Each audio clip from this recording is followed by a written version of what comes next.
적용하기 10번 봅시다. 28페이지부터입니다.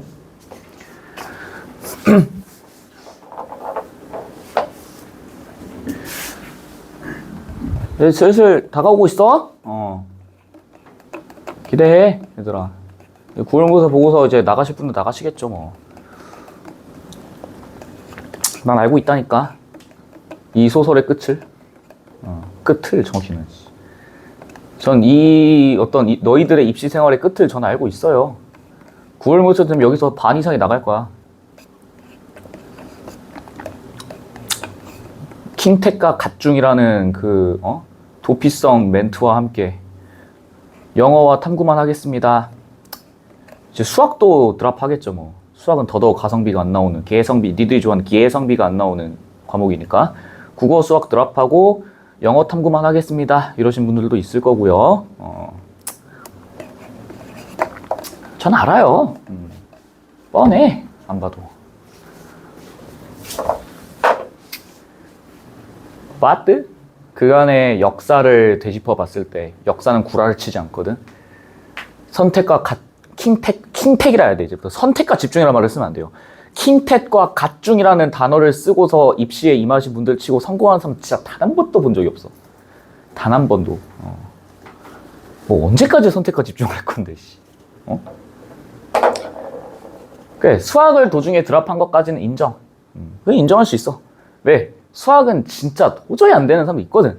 뭐 솔직히 입시를 2년 정도 본다면은 솔직히 말해서 수학을 드랍하는 게 말이 안 되지. 근데 1년만 하겠다. 곧 뒤져도 나는 무슨 대학을 가든 뭘 하든 나는 곧 뒤져도 올해 안에는 가야겠다 하는 사람이라면 수학을 포기하는 것에 전적으로 동의합니다, 저는. 왜냐면은 야, 지금 2학년 애 중에도 이비고, 군포 이비고에 한 명 있거든요. 얘는 어느 정도 수준이냐면은 분수의 덧셈을 몰라요. 분수의 덧셈을 힘들어한다니까. 4분의 3 더하기 7분의 8을 어떻게 계산해야 되는지를 몰라서 그것만 보면 약간 머리가 그냥 새하얘지는. 1참수 넘어서는 이미 자신의 영역이 아니야, 얘는. 초등학교 때부터 수학을 논 사람이지, 얘는. 솔직히 그런 애한테 야, 포기하지 마. 맞서 싸워. 선택과 집중은 씨발 겁쟁이들이 하는 말이야 라고 하면서 내가 이렇게 강요를 할 수는 없잖아요. 걔는 수학을 하려고 하면 진짜 3년은 잡아야지. 아니 3년이 뭐야, 6년은 잡아야죠. 초등학교 때부터 시작해가지고 수학을 놨다라는 얘긴데, 그러니까 그러한 일부 극소수를 제외하면 솔직히 나머지 사람들은 뭐 전략적으로 선택하는 것 제외하면 솔직히 저는 그럴 필요 없다고 생각하거든요. 근데 이제 또 9월 모의고사 되면은 사람이 또 불안해지잖아. 불안 심리가 또 작동을 하잖아요. 그러면서 이제 무슨 생각해? 아, 내가 국어를 한다고 해서 과연 성적이 오를까? 이딴 생각을 해요. 생각을 해봐. 그 이후에 국어를 안 한다고 해서 니들이 영어랑 탐구에다가 시간을 쏟겠냐고, 상식적으로. 양심에 손 얹고 생각해봐. 진짜로. 너 9월 모의고사 분명히 그런 생각 듭니다. 9월 모의고사 보고서 4등급이 떠. 그러면 무슨 생각해? 씨발, 고병희 수업 들었는데도 4등급이네? 지지요? 하면서 이제 사요나라 짜이찌엔 빠이 짜이찌엔 하면서 이제 떠나신다고. 그래서 양심에 손을 얹고 생각해봐. 나는 과연 선택과 집중을 했을 때 과연 남은 기간 동안에 그 남은 두 과목, 탐구는 어차피 니네 너는 이제 두 과목이니까 빼고 뭐 한 과목 내지는 두 과목, 그것에 집중할 수 있는가? 라고 했을 때 저는 아니라고 생각해요. 아니라고 생각한다고. 사람의 마인드가 간사하다니까. 갑자기 공부량이 확 줄어들면 무슨 생각부터 해? 아, 이제부터 놀 시간이 많아졌다 생각하지, 공부할 시간이 많아졌다고 생각하면 어딨냐고 생각을 해봐.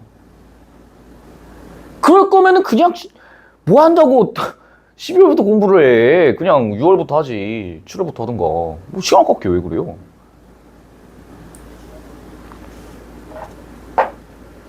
어차피 여러분들이 생각하는 것만큼 9월 모의고사 성적이 안 나올 거야. 그건 받아들여. 그건 받아들이세요. 나도 그랬어. 나도 현역 때. 현역 때 여름방학 내내 공부했는데 444 떠가지고 이게 씨발 거 내가 공부를 왜 했지? 이러면서 막 이 시간에 그냥 차라리 방구석, 그때 당시에는 이제 뭐 넷플릭스나 이런 게 없었으니까 그냥 방구석에서 그냥 씨발 소파에서 들어오면서 잠이나 잘 걸 뭐 한다고 내가 새벽 2시까지 공부했나 막 이런 이제 회의감이 들었는데, 원래 그러니까 그냥 셧다 마우스 하고 이제 닥치고 하세요. 한 만큼 성적 나올 거면 공부를 누가 해? 안 그래? 한 만큼 성적이 나올 거면 공부를 누가 하냐고. 근데 내가 이렇게 얘기를 안 된다 하면서 이렇게 막 그 옛날 그 스파이더맨 1에서 토비 맥과이어가 그 탈선하려고 하는 철도를 거미줄로 틀어 막으면서 막 낭떠러지까지 끄끄 해가지고 이제 할 때조차도 나는 이제 그 심정으로 이제 틀어 막는데 그걸 받아들이지 못하는 두 사람이 있죠. 너희랑 부모님. 두 사람들은 절대 받아들이지 못해요. 부모님들이 오히려 채근을 해. 야, 차라리 그 시간에 다른 걸 포기하고 너가 자신 있는 것만 딱 해라. 그러면은 대학 갈 수 있다 라고 생각을 한다고.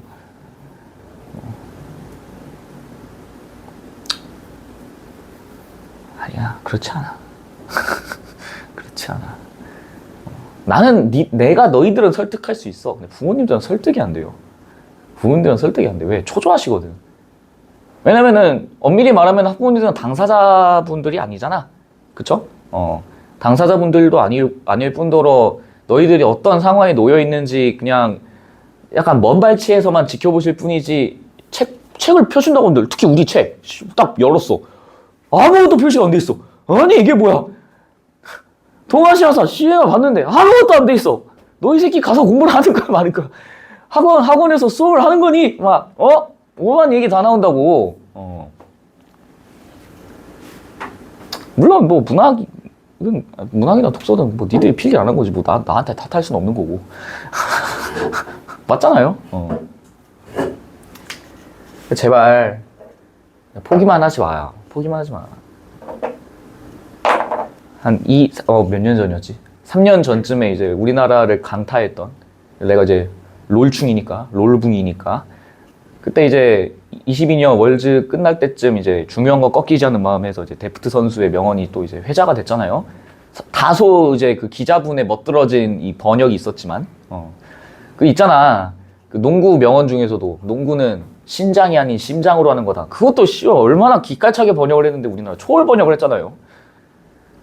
그러니까 나는 항상 그 마인드야. 그냥 끝날 때까지 끝난 게 아니고 결과 뚜껑을 열어보기 전까지는 그 누구도 몰라요. 특히 이 시험 같은 경우에는 항상 그 이상으로 결과가 달라질 거야.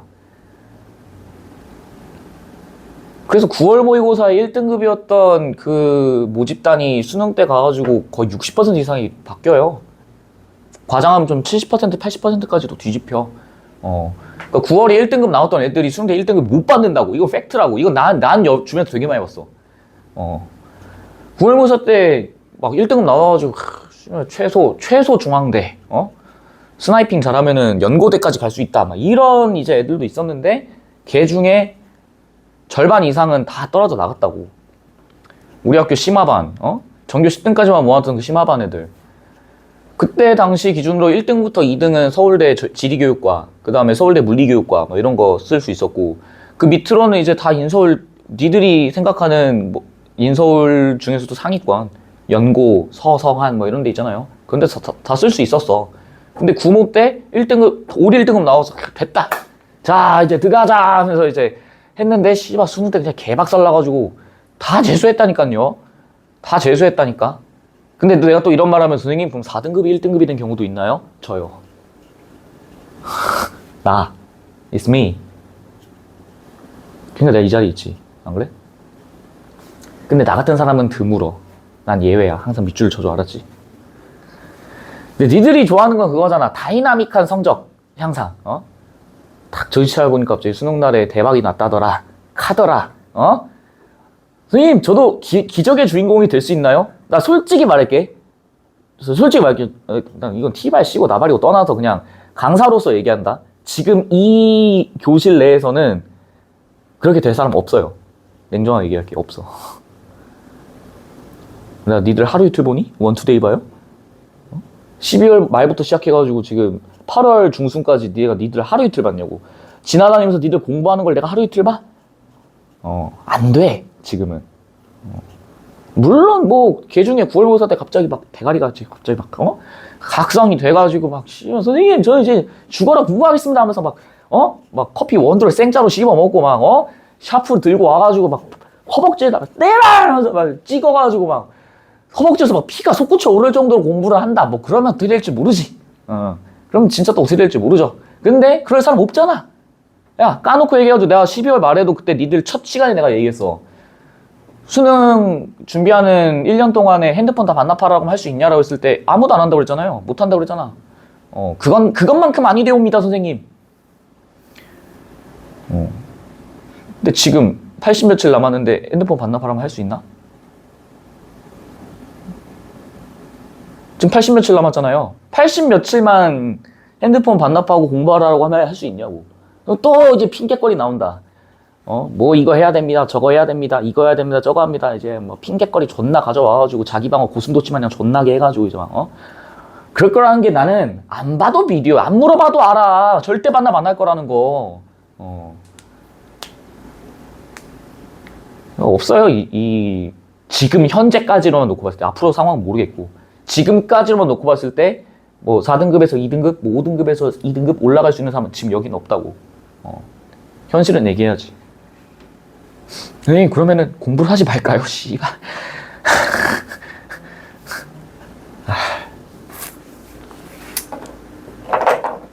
제발 그냥 좀 그냥 해. 좀 제발 부탁이야.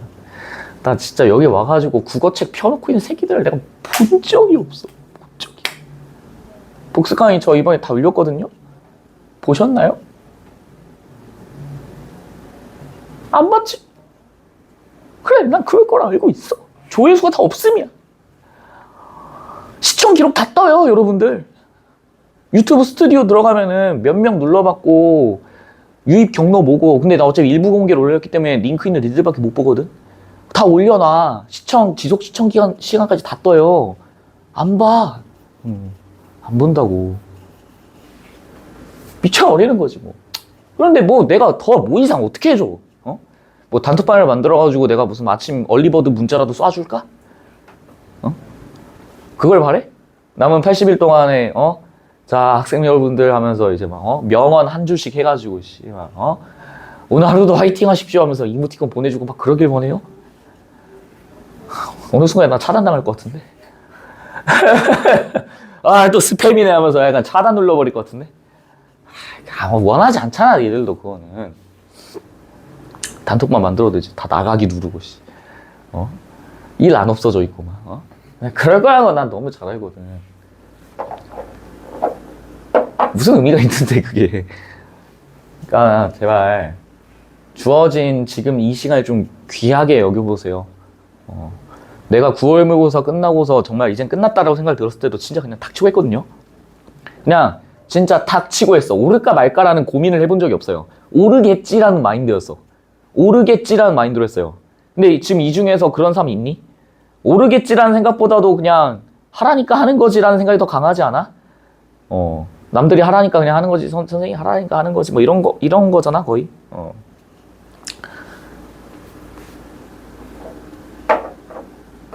아주 조금 달라져 있을 겁니다, 여러분들.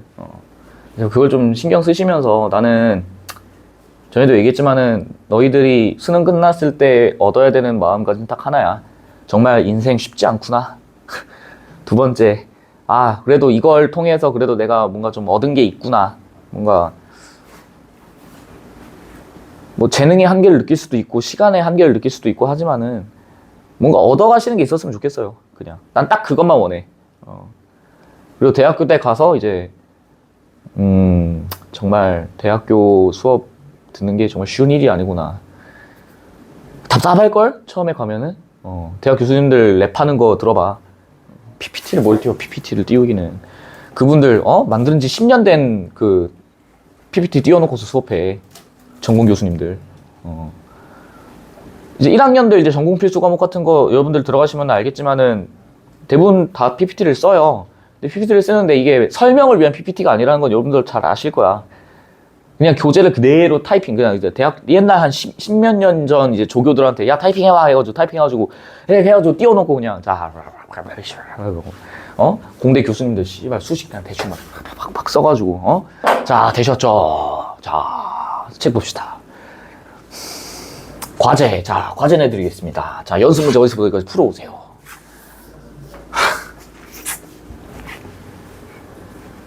경험해봐. 알게 돼, 얘들아. 파이팅 하시고, 아무튼. 그래서 일단은 지금 우리가 오늘 아직 적용하기 11번까지 나갈 거예요. 적용하기 11번까지 나가고 뒤에 남아있는 게 12, 13, 14, 그 다음에 15, 그리고 16까지 해서 12, 13, 14, 15, 16이니까 이제 대략 3타임 정도 분량이 남은 거야. 그냥 넉넉 잡고 2주 분량이라 합시다. 넉넉 잡고 2주 분량. 넉넉 잡고 2주 분량에서 3주 분량 정도가 끝나. 그러면은 제가 지금 계획하는 걸로는 9월 모의고사 전까지 요게 완강되는 게 제 목표예요. 뭐 한 지문 정도? 적용하기 16번 이제 질점 나와 있는 그 부분은 이제 2시간 분량이라서 그건 이제 따로 좀 뺀다라고 치면 대략 9월 모의고사 전까지는 다 완강이 날 겁니다. 엔드 투 엔드가. 그러면 9월 모의고사 딱 끝나자마자 끝나는 날에 또 시험지 바로 들고 오시면 돼요. 9월 3일이 정확히 언제였지? 수요일인가 목요일인가? 기억도 안 나네. 아무튼 시험지 갖고 와서 그걸 또 2주 분량 해설할 겁니다. 전문항 모든 것들요. 그래서 합법과 작문까지도 다 해설할 겁니다. 합법과 작문까지도 다 해설할 거고. 그래서 이제 9월 모의고사를 한 2주 정도 하게 되면 구모가 끝나는 시점부터 이제 10월 말까지 10월 한 중순에서 말까지 이제 문항만 조질 겁니다. 문항만 조질 거예요. 그동안 우리가 이제 평가원 문학에서 다루지 않았던 것들, 그 다음에 사관학교 시험, 그 다음에 경찰대, 그리고 리트 시험에서도 이제 문학이 나오거든. 그래서 그런 거 일부 해가지고 이제 쌈뽕하게 딱 이제 한 4주에서 5주 분량으로 해서 끝낼 겁니다. 그리고 나서 남은 기간 동안 뭐 한다? EBS 조진다. EBS 내가 이제 수특이랑 수한 쓱 보고서 뭐 내 나름의 판단 기준이 있죠. 판단 기준에 따라서 선별한 몇 가지를 이제 2주 정도 해가지고 쌈뽕하게 조질 거야. 문제는 풀지 않습니다. EBS 있는 문제는요. 지문만 할 거야. 지문만. 그렇게 해가지고 딱 들어가시면은 뭐 대충 니즈들이 다 충족이 되셨을 거라 생각이 들어. 되셨죠? 저는 10번 가봅시다.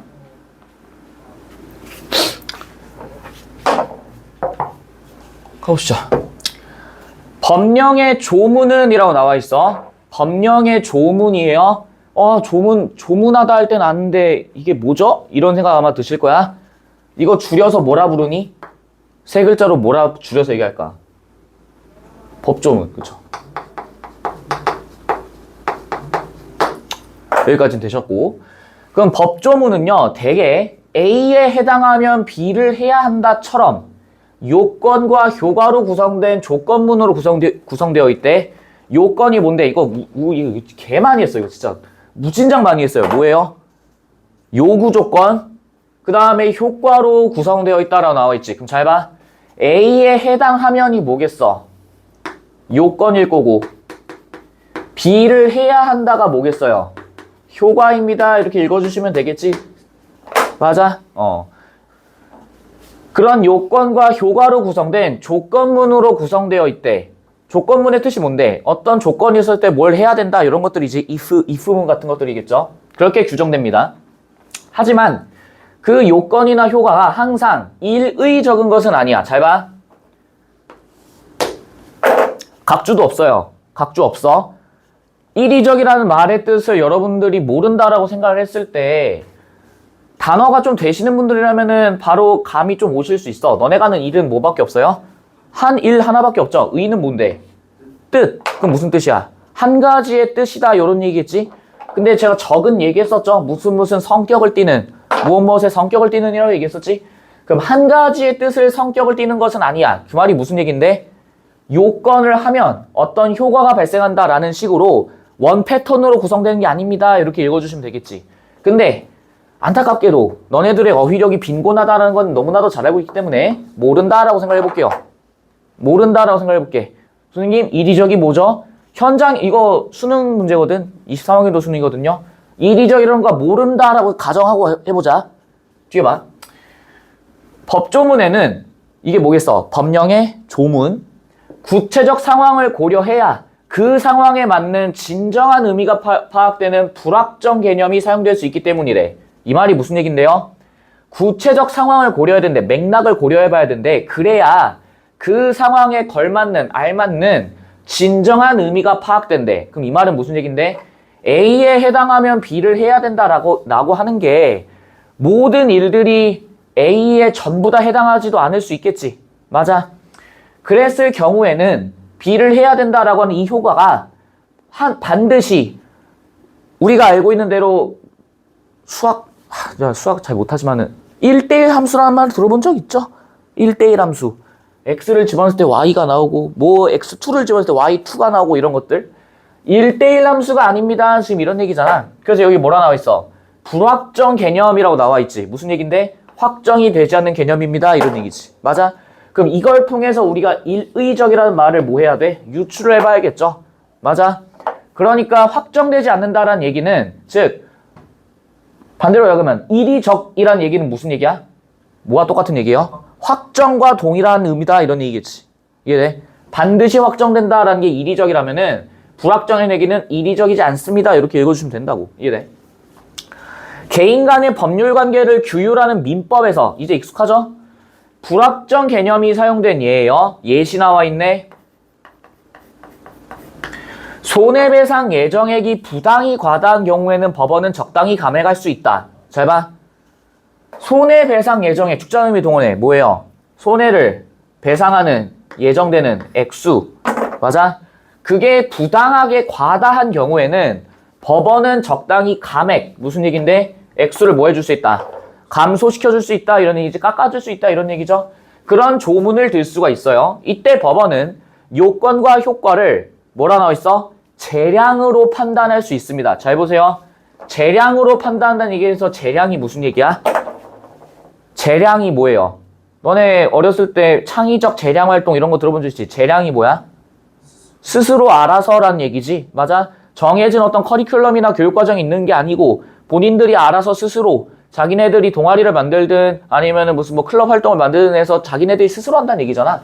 그럼 법원이 스스로 판단할 수 있다 이렇게 이해할 수 있겠지. 손해배상 예정액은요. 위약금의 일종이래요. 에이, 금은 알 거야. 요 금이 뭐예요? 설마 황금이라고 읽는 순간 진짜 죽방 날아간다. 금이 뭐예요? 돈, 금액. 위약은 뭐야? 약속을 뭐 한 거? 위반한. 약속을 위반한 금액의 일종이래. 이해되니? 그럼 잘 봐. 그럼 너네가 요 위약금이라는 얘기는 일상생활에서 몇 번 들어본 적 있을 거야. 맞아? 우리 뭐 연예인들이나 이런 사람들이 뭐 사고 같은 거 쳤을 때 CF 같은 거 계약되어 있으면 어떻게 해요? 위약금을 물어줘야 된다 이런 조항이 있는 거 들어본 적 있니? 위약금의 일종이며 계약 위반에 대한 제재인 위약벌도 어디에 속한대? 위약금에 속한대요. 잘 봐. 똑같이 약속을 위반한 거에 대한 뭐야? 벌을 줍니다. 이런 얘기지. 근데 잘 봐. 이 부분 읽었을 때 여러분들이 살짝 붕 뜰 수 있어요. 왜? 위약금은 금액인 건 알겠어. 그럼 위약벌은 뭐지? 이 생각이 드는 게 지극히 정상이야. 이해되니? 약속을 위반했을 때 어떤 벌을 주는 건데 뭐 사실을 찢는다는 아닐 거고. 근데 그것도 역시 어디에 들어간다? 위약금에 속한다. 지금 이런 얘기지. 근데 너네가 이거 딱 봤을 때 뭔가 내가 그려줬으면 하는 게 있나? 혹시? 니네 좋아하는 거 있잖아. 벤 다이어그램. 이거 원하는 거 아니야? 이거 원하는 거 아니니? 위약금의 일종이래. 위약금. 손해배상액. 위약벌도 위약금이래. 위약벌. 말이 없지 않아요? 나한테 이거 그려주기 원하는 거 아니야? 맞니? 아니야? 아니라면 다행이고. 아니, 물론, 써놓으면 좋죠. 써놓으면 좋지. 근데, 난 항상 그 마인드라니까. 이게, 어쨌거나 저쨌거나 우리가 목표로 해야 되는 건 문제 푸는데 목적이 있는 거잖아. 맞아? 그래, 썼다 쳐. 언제 다 정리할 건데, 씨부랄.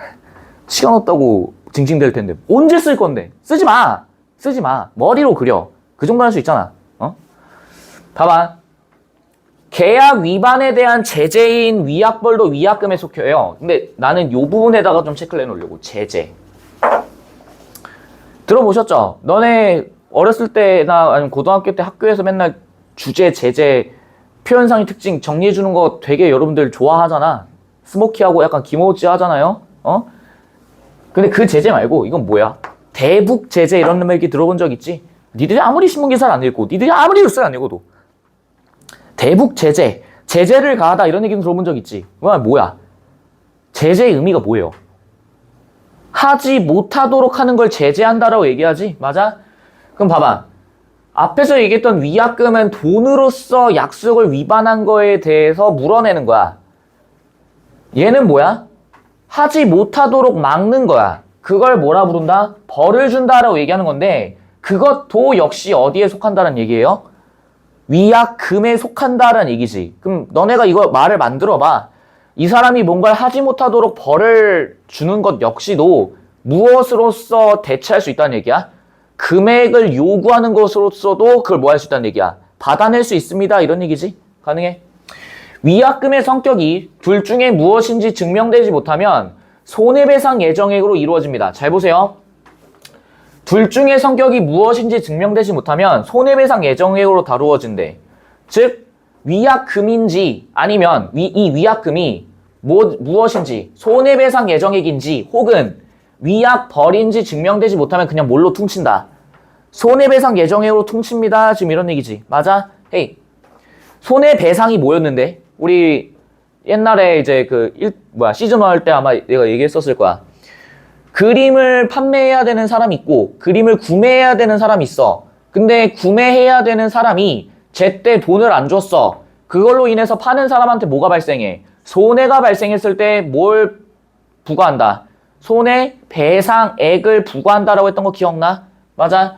그럼 여기 있는 손해는 여러 가지 손해가 있을 거야. 물질적, 정신적, 기타 금전적 피해. 그런 것들에 대한 보전의 배상 개념으로서 손해배상이 사용됩니다. 이 정도는 알 수 있겠지. 맞아? 만약에 저는 개인적으로 그냥 여기다 밑줄을 쳤거든요. 나는 하도 기출을 많이 봤잖아. 기출 졸라 많이 봤잖아요. 그러니까 느낌적인 느낌으로 좀 이런 말해서 미안한데 느낌적인 느낌으로 평가원이라면 이 포인트에서 분명히 문제를 낼 것이다 라고 난 판단이 들었어. 그게 실제로 문제 나왔잖아. 풀어오신 분들 아시죠? 느낌이 그래 느낌이. 근데 씨발거 니네 아직 느낌이 올 정도로 경제에 이르지 못했어. 모르나 쳐. 다만 머릿속에 그냥 뭐만 갖고 간다. 손해배상 예정액인지 위약금인지 위약벌인지 그러니까 위약벌을 할 건지 아니면 손해배상 예정액을 할 건지에 대한 판단 근거가 서지 않으면 그냥 닥치고 뭐다. 손해배상 예정액이다. 이런 얘기. 또한 손해배상 예정액이 떴으면 만약에 법원이 자율적으로 판단해서 이걸 뭐 해줄 수도 있다. 깎아줄 수 있습니다. 라는 그것까지만 갖고 가시면 되겠지.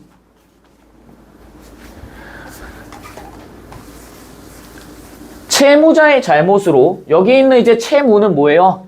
우리가 이제 채권 채무 이런 얘기를 했었던 거 기억하실 거야. 근데 여기에서의 채무는 뭐예요? 의무를 지고 있는 사람을 뭐라 불러? 채무라고 얘기를 했었지. 채무자. 그럼 반대 개념은 뭐였고? 채권자. 그럼 채권자의 의미는 뭐였어? 권리를 뭐 할 수 있는? 행사할 수 있는 사람을 채권자라고 불렀지.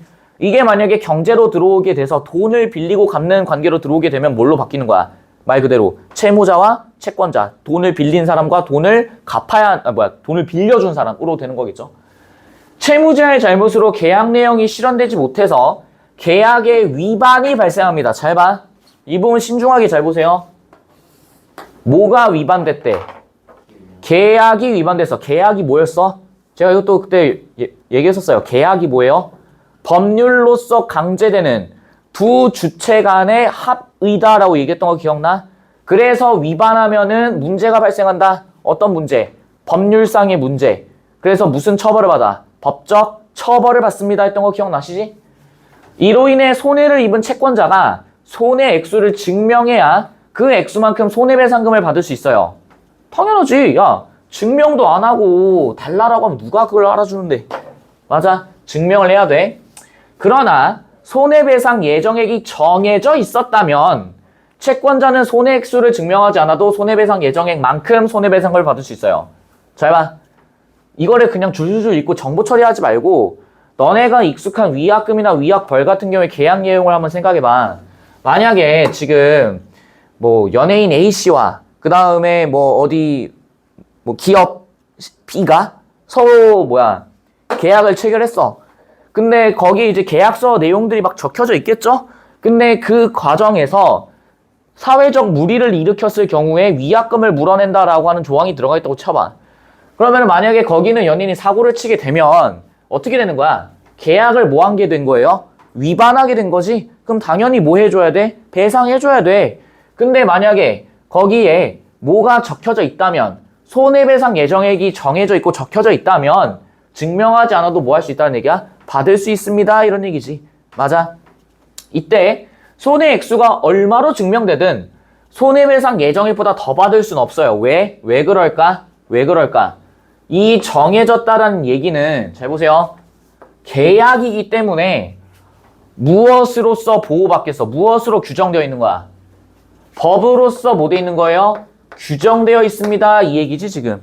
맞아? 정확히 말하면 민법상에 적혀져 있다기보다는 어디에 적혀져 있는? 계약상에 적혀져 있는 손해배상 예정액입니다. 이렇게 읽어주면 되겠지. 맞아? 그러니까 얘는 이미 법으로 보호받고 있기 때문에 그거 이상으로 요구할 수는 없다고. 이래? 만약에 내가 너랑 나랑 만약에 계약을 맺었어. 손해배상 예정으로 너한테 100만 원을 내가 찍어놨어. 근데 네가 만약에 뭐 한 3년 동안 먹튀했어. 개빡쳐 있어. 아, 맨날 카톡으로 연락하고 돈 언제 갚을 거니? 말면서 하고 막 지랄 연병을 했어. 요새 이번에 그 뭐 릴스 보니까 돈 안 갚고 튄놈을 위해서 알고리즘에 등장한 나 하면서 춤추는 것만 나오더만. 나만 봤냐 또? 아휴, 됐다. 아휴. 이래? 100만 원으로 정해져 있으면 그냥 100만 원만 받아야 돼. 그 이상으로 새끼 못 갔다고 해가지고 더 받을 수 없어요. 이래? 이때 손해액수가 얼마로 증명되든 더 받을 수는 없고요. 한편 잘 봐. 위약금이 위약벌임이 증명되면 채권자는 위약벌에 해당하는 위약금을 받을 수 있고 손해배상 예정액과는 달리 법원이 감액할 수 없어요. 잘 보세요. 전 여기다 그냥 밑줄 긋고 넘어갔어요. 훗? 훗? 왜 난 여기다 밑줄을 그냥 그어버렸을까? 예외라서? 아. 헤이, 생각해봐. 야, 우리 아까 전에 앞에서 위약금은 약속을 위반한 거에 대한 뭐라 얘기했어요? 금액입니다 얘기했던 거 기억나시고, 위약벌은 약속을 위반한 거에 대한 뭐라 얘기했어? 벌입니다라고 얘기했던 거 기억나? 근데 위약금도 역시 위약벌도 어디 들어갈 수 있다고 얘기했어? 위약금에 들어갈 수 있다고 했던 거 기억나? 근데 그게 증명이 돼버리면 채권자는 위약벌에 해당하는 위약금을 받을 수 있대. 이 말이 뭐야? 위약금이 곧 무엇이기 때문에? 위약벌과 똑같아졌기 때문에 벌을 주는 것 자체가 곧 무엇으로 치환될 수 있다는 얘기야? 금액을 지불하는 걸로 치환될 수 있습니다. 이런 얘기지. 맞아? 그래서 손해배상 예정액과는 달리 법원이 감액할 수 없어요. 이 말이 무슨 얘긴데? 이 말이 무슨 얘긴데? 손해배상 예정액은 뭐였어? 우리 앞에서도 얘기했었지만 법원이 자율적으로 재량적으로 감액할 수 있습니다. 이런 얘기 또 기억나? 맞아? 근데 여기에 있는 위약금 같은 경우에는 뭐래요? 법원이 뭐 할 수 없대? 감액을 할 수가 없습니다. 이렇게 나와 있지? 그러니까 특이하니까 그냥 뭐하고 와? 밑줄 치고 넘어갔습니다. 지금 난 이렇게 얘기하고 싶은 거라고. 이해되세요? 이때 채권자가 손해액수를 증명하면 뭐도 나와 있어. 뭐도 나와 있어. 뭐도 받을 수 있대요. 손해배상금도 뭐 할 수 있다? 받을 수 있다. 이렇게 나와 있지. 아, 그럼 아까 전에 견적이 다시 나와. 다시 아까 전에 첫 번째 단락으로 올라가 보세요. 다시 아까 첫 번째 단락으로 올라가 봐. 손해배상 예정액은 위약금의 일종이며 계약 위반에 대한 제재인 무엇도 속한다. 위약금에 속한다 나와 있지? 그럼 두 번째 문단에서 얘기하는 건 뭔데? 만약에 위약벌이 해당이 되면, 위약금과 위약벌이 동일시가 되면 손해배상 예정액은 손해배상 예정액대로, 또한 위약벌도 위약벌대로 뭐 할 수 있다는 얘기야? 받을 수 있습니다. 이 얘기지? 그럼 얘기해봐. 손해배상 예정액과 위약벌은 서로 같은 존재야? 다른 존재야? 다른 존재입니다. 가능하시겠지? 다른 존재니까 어떻게 되는 거야? 채권자가 손해액수를 증명하면 무엇도 받을 수 있다? 손해배상 금도 받을 수 있습니다. 지금 이 얘기하는 거라고. 이해되세요? 이해돼? 그럼 너네 다시 한번 얘기해봐. 그럼 위약금은 증명할 필요가 있어? 없어? 증명할 필요가 있을까 없을까? 없어요. 왜? 어디에만 해당돼? 손해 액수를 증명해야 받을 수 있는 건 어디에만 해당돼요? 손해배상 금에만 들어간다고. 이해되니? 이해돼?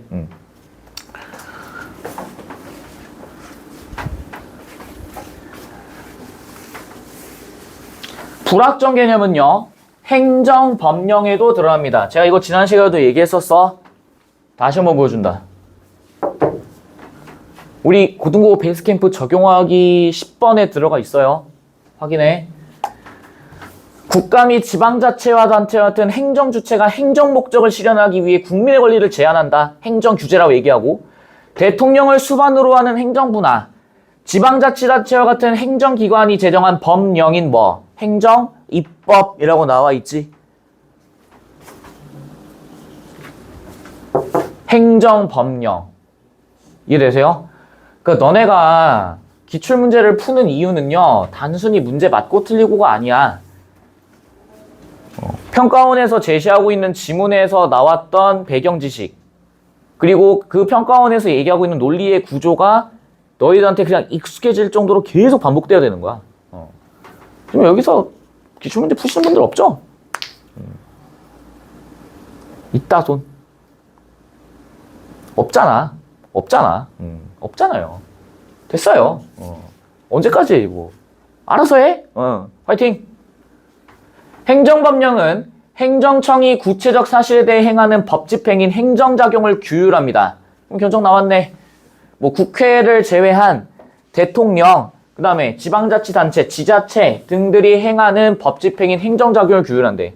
법령상 요구조건이 충족되면요, 그 효과로서 행정청이 반드시 해야 하는 특정 내용의 행정작용은 기속행위래. 말이 존나 어려워.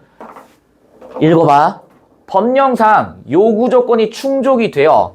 그럼 요건이 충족되면 반드시 뭐가 생겨? 앞에서 얘기했던 것처럼 뭐가 생겨요? 효과가 발생한다. 기억나시죠? 행정청이 반드시 해야 돼. 반드시 해야 돼요. 얘는 재량에 의해서 혹은 자율적으로 판단할 수 있는 게 아니야. 왜? 법령이라고 하는 건 뭔데? 정해져 버리면 반드시 이행돼야 돼. 맞아? 근데 우리가 지금 얘기하고 있는 이 지문에서 얘기하고자 하는 바는 뭐예요? 이런 게 있어도 항상 일의적인 것은 아니다. 불확정 개념이 들어간다. 라는 거였잖아. 맞아? 그래서 특정 내용의 행정작용은 뭐래? 기속행위래. 기속이란 말을 모른다 쳐. 근데 기속행위라는 말 자체가 중요한 게 아니라 뭐가 중요해? 앞에 있는 뭐? 요건에 따른 무엇이 발생한다. 효과가 발생한다라는 것을 아는 것이 중요한 거지. 반면 법령상 요건이 충족되더라도 그 효과인 행정작용의 구체적 내용을 고를 수 있는 재량이 누구한테 주어져 있어요? 행정청에 주어져 있어요. 잘 보세요. 재량이 주어져 있어. 그럼 이 말은 뭐야? 여기 위에서는 반드시 이렇게 될 수밖에 없어. 즉 일의적이다라는 거 가능하시지. 근데 밑에 있는 내용은 뭐예요? 재량에 따라서 할 수 있다는 얘기니까 이건 뭐야? 불확정 개념이 여기에 개입됩니다. 이 얘기 아니겠어? 맞아. 반드시 일어나는 게 아니기 때문에 이걸 재량적으로 판단을 하고 일의적이지 않은 불확정 개념을 넣는 순간 말 그대로 뭐가 된다는 거야? 무슨 행위? 재량 행위가 됩니다. 지금 이 얘기지. 가능하니? 법령에서 불확정 개념이 사용되면 이에 근거한 행정작용은 뭐다? 대개 재량 행위입니다.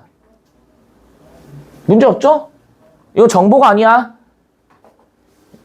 씨발 대가리를 안 쓰면은 대가리를 쪼개버리는 수가 있어. 어차피 안 쓸 거면은 그냥 내가 쪼개줄게. 어차피 안 쓸 거면 내가 쪼개버리려니까. 위에서 얘기한 건 뭐야? 요건이 충족되면 효과가 반드시 발생해. 밑에 있는 거는 요건이 충족됐어. 효과를 적용하려고 하는데 맥락에 따라 상황에 따라 법령의 적용이 달라져. 그러니까 그거를 너네들이 알아서 판단하거라 라고 해서 행정청, 즉 뭐 대통령 혹은 지방자치단체, 안양시의회, 경기도의회 이런 의회들한테 주어지게 되면 걔네들이 알아서 판단한다고. 그걸 뭐라 불러? 재량행위다 라고 부른다고. 이해되세요? 그거를 전부 다 뭐라 부른다는 거야 지금? 불확정 개념이 적용되고 있는 사례입니다 라고 얘기를 하는 거라고. 이해되시죠? 행정청은요, 재량으로 재량 행사의 기준을 명확히 정할 수 있는데 이 기준을 재량준칙이라고 합니다. 잘 보세요. 재량으로 명확히 정해. 그럼 재량으로 명확히 정한다는 얘기가 뭘까? 이거를 생각해 보셔야 돼요. 헤이, 나와봐. 야, 재량으로 명확히 지낸다고? 전 솔직히 이 단어, 이게 잘 저는 와닿지가 않던데? 이거 뭔 얘기인지 알겠니? 재량으로 명확히 한다가 무슨 얘기일까? 너네 생각해봐. 너네가 인생 살면서 여러 가지 일들을 맞닥뜨리죠? 맞아? 근데 어쩔 때는 공부를 쉬어야지, 어쩔 때는 공부를 해야지, 막 이딴 것들이 있을 거 아니야, 상황들이. 근데 나름 어떤 식으로 하다 보면은 어떻게 돼? 특정 상황에 이런 원칙을 적용한다는 게 대충 견적이 나오지 않니? 다만 너희들은 그 폭이 너무 넓죠? 아, 오늘 중간고사 끝났으니까 쉬어야지. 아, 오늘 금요일이니까 쉬어야지. 거의 무슨 직장인들 연차 쓰는 것 마냥, 아, 오늘 공부 쉬어야지. 연차 써. 아유, 정말. 이 말은 뭐야? 하다 보니까 계속 어떻게 되는 거예요? 기준이 잡힙니다. 지금 이런 얘기 하는 거지. 그걸 뭐라 불러? 재량, 준칙. 준거가 되는 규칙. 재량, 준칙은 이 부분 봐. 뭐가 아니래요? 법령이 아닙니다. 이 말이 무슨 얘기인데? 법령은 뭐야? 내가 만약에 이걸 위반하면 어떤 문제가 생겨? 법적으로 뭘 받아야 돼? 처벌을 받아야 되는 구속력이 생겨. 법적 구속력이라고 얘기를 하지? 근데 얘는 법령이 아니야. 그럼 이 말은 뭐예요? 내가 이거를 어겼다라고 한들 법적으로 처벌받진 않아. 맞아? 근데 재량 준칙대로 재량을 행사하지 않아도 뭐라 나와 있어? 근거법령 위반은 아니라고. 처벌은 받지 않는다 이 얘기야. 다만 특정 요건 하에 재량 준칙대로 특정한 내용의 적법한 행정작용이 반복되어서 행정에 뭐가 생겼대? 관행이 생겼대요. 이게 이 말이 제일 무섭지 사실. 이 말이 제일 무섭죠. 야, 이건 그냥 관행이야. 늘 그렇게 해왔던 거야. 이런 것들. 이게 이제 보통 좀 수직적 질서를 강조하는 기업에서 이런 게 많이 나타나지. 뭐 제가 공기업을 비하하려는 건 아닙니다만 주로 이런 관행에 움직이는 조직들이 주로 공기업과 공무원 조직에서 이런 게 되게 많지. 그래서 너네 혹시 본 적 있나? 이제 그 7급 공무원이나 9급 공무원들 공무원으로 이제 임명이 돼가지고 새로 이제 그 자리 이제 관청에 부임하게 되면 을에 떡을 돌린다고 얘기하잖아요. 떡을 돌린다고 얘기하잖아. 근데 사실 정해진 게 없거든. 그거 하라고 하는 사람 아무도 없거든요. 법에 정해져 있지도 않아. 근데 어떻게 해?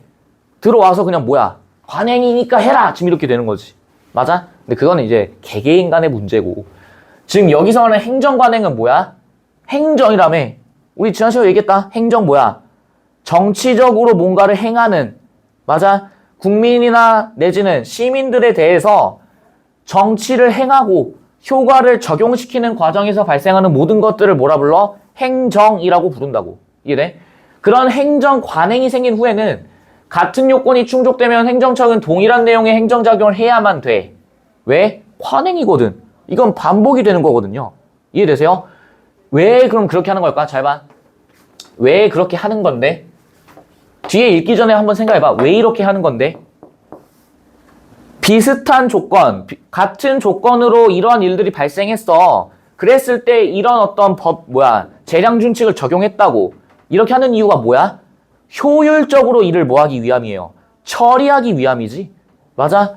예를 들어 봐봐. 만약에 내가 어떤 행정 업무를 처리하는데 막 규정집 찾아봤어. 법조문 막 찾아봤어. 없어. 아이씨, 이거 어떻게 해야 돼요? 하면서 내가 위에 사람한테 물어봤어. 상사한테. 혹시 이거 어떻게 해야 됩니까, 주임님? 이렇게 딱 물어봤더니 그거 우리 좀 찾아보면은 우리 행정 관행이라고 있어. 이거대로 처리하면 돼. 이렇게 되는 거야. 그럼 이런 경우는 어떤 경우겠어? 뭔가 법적으로 처벌하기 굉장히 애매한 것들이겠지. 맞아? 횡령이나 뇌물수수 이런 것들은 법으로 처벌받죠. 근데 그런 게 아닌 나머지 것들은 적용하기가 굉장히 애매하지. 그러니까 뭐 하는 거야? 관행이 생겨나는 거야. 그래서 동일한 내용의 행정작용을 해야만 된다고. 왜? 뭘 지켜야 되기 때문에. 평등원칙. 어떤 평등원칙일까? 사람이 평등해야 될까? 그냥 말이 아니지. 뭐예요? 비슷하고 같은 어떤 일들이 반복되었을 때 동일한 행정준칙을 적용해야 된다고. 이해되세요? 그러면 이 행정준칙은 하루아침에 등장하는 건 아니겠지. 맞아? 여러 기간이, 오랜 기간이 지나고 나서야 이런 행정준칙이 만들어지는 거겠지. 이해되세요? 끝났어, 얘들아. 끝났다고. 아, 정말 표정들을 보니까 수업할 맛이 안 나네. 아. 9월 모의고사까지만 하고 폐강할까, 우리? 네? 구모까지만 하고 폐강할까요? 구모까지는 제가 서비스 개념으로 해드릴게. 구모 이후에 내가 폐강해줄까? 그걸 원해? 그걸 원하는 것 같은데, 씨부랄. 애프터 서비스. 구모까지는 애프터 서비스 해줄게. AS. 얘들아, 나도 힘들어. 저라고 아침에 일어나가지고 여기 오는 게 즐겁겠습니까? 저도 쉬고 싶어요. 광복절 쉬었을 때 얼마나 행복했는 줄 알아? 8월 15일날 탁 쉴 때, 와, 정말 세상을 다 가진 것 같은 짜릿함이 있었다고.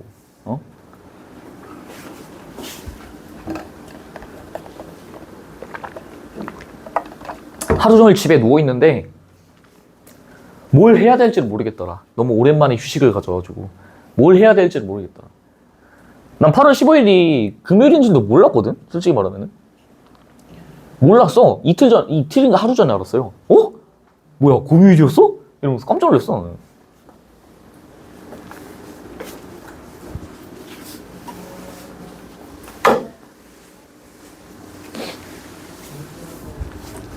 아휴.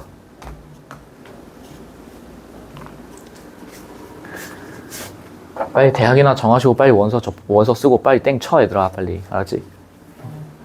근데 너네 또 이런 현상 발생한다? 원서 쓰면 원서 썼다가 집중이 안 돼. 도대체 이 새끼들은 언제 집중하는 걸까? 원서를 썼으면 원서를 썼다고 집중을 안 해요. 최저 없고 면접 없는데 썼다고 그래가지고 이미 마음은 그쪽 가 있어. 이미 마음은 그쪽에 가 있어요, 미친놈들이. 뭐 뽑아준대?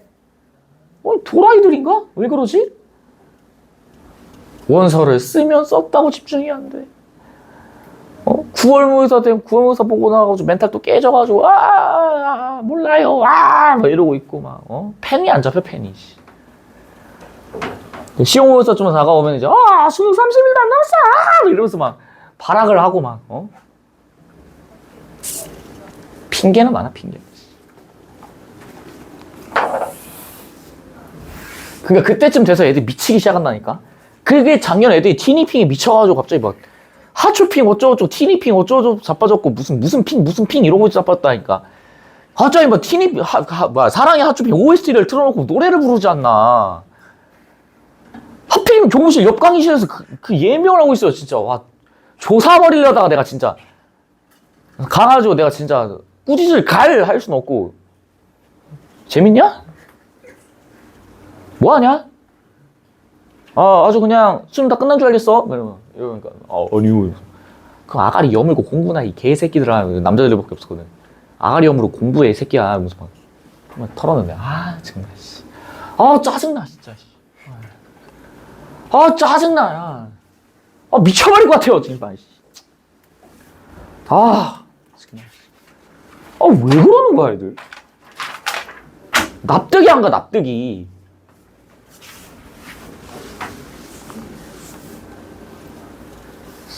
화이팅 하시고, 아무튼. 할 수 있어.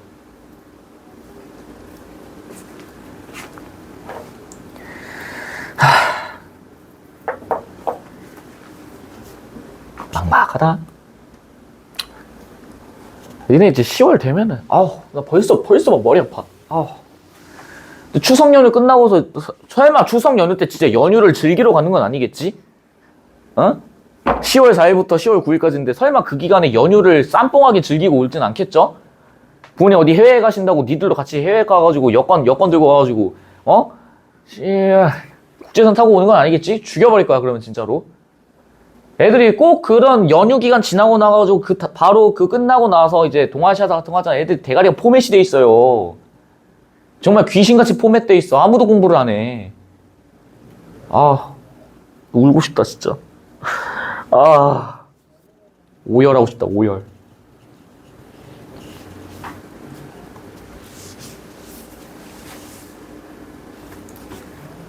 보시죠, 1번. 법령의 요건과 효과에는 모두 불확정 개념이 사용될 수 있습니다.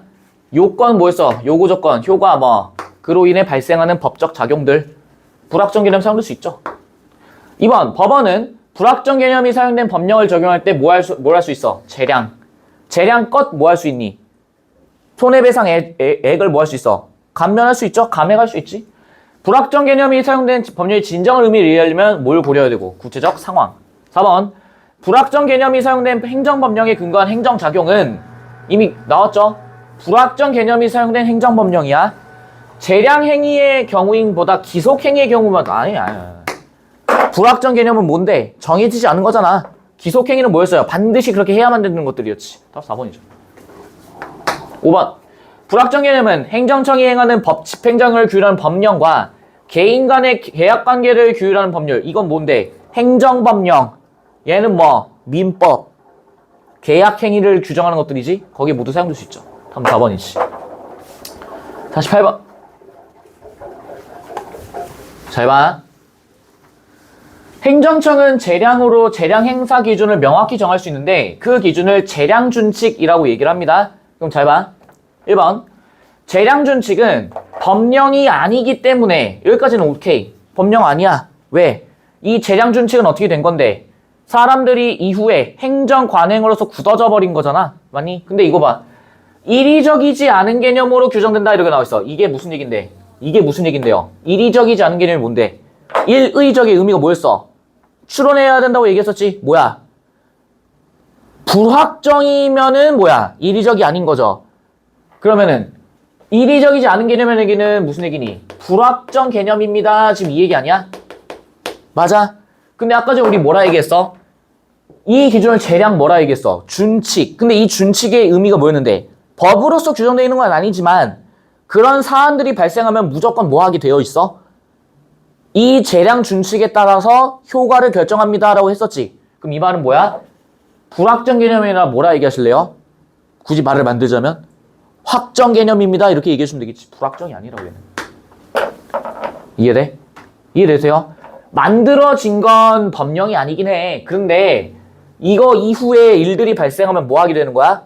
확정되어서 적용되는 거겠지. 2, 3, 4 Mother, father, gentleman, brother, sister and puppy 뭐 uncle and 뭐 aunt 들이랑 해. 5번.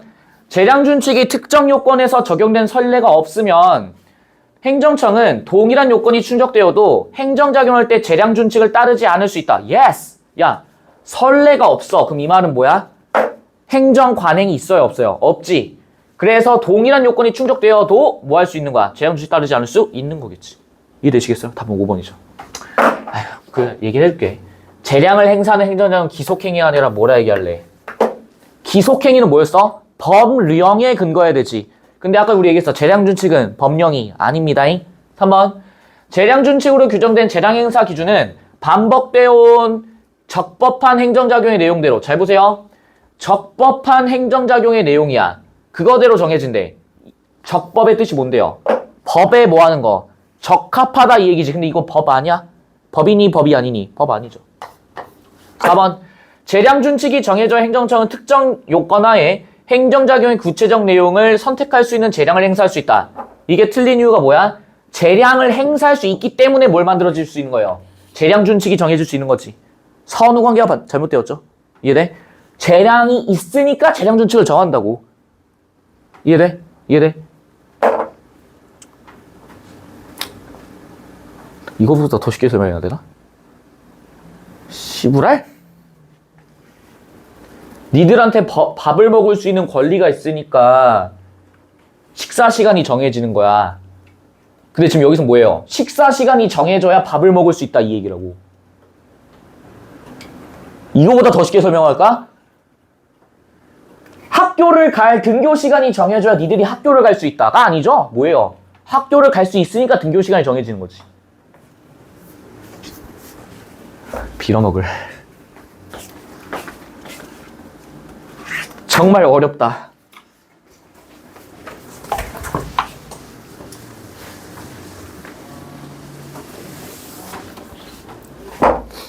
내가 봤을 때 그 티처스에 니들이 나가야 돼. 티처스에 니들이 나가야 돼요. 그 관찰 카메라 붙여놓고 오늘 누구누구 학생은 뭘 할까요? 하면서 막 보고 있는데 막 정순재 쌤이나 이런 쌤들 와가지고 최악입니다. 막 이러고 있고 막 조정식 쌤 막 이러고 있고 막 잠시만요 이러면서 막 이 학생은 공부를 안 해요 이러면서 막 팩폭 존나 맞고 막 나 울고 막 저는 병신이에요 하면서 이제 막 자아성찰 조진 다음에 반성적 태도 조져줘야 돼 내가 봤을 때. 아 정말 쉽지 않다.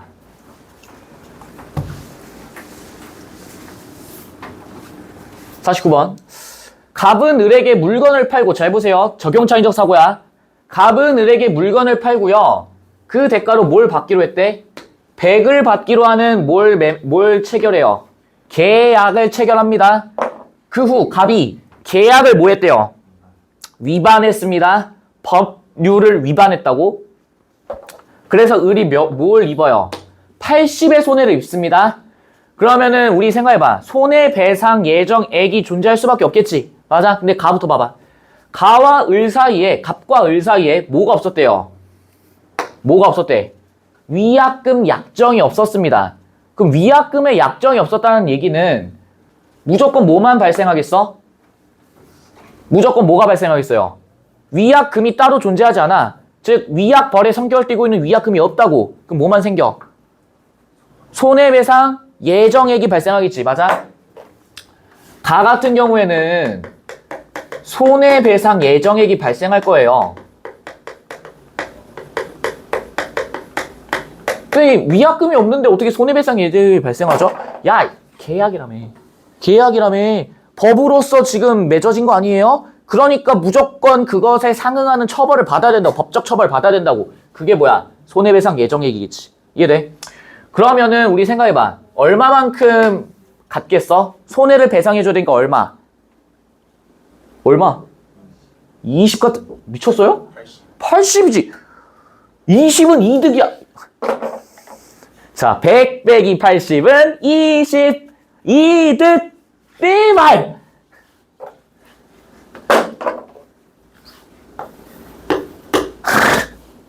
아, 진짜.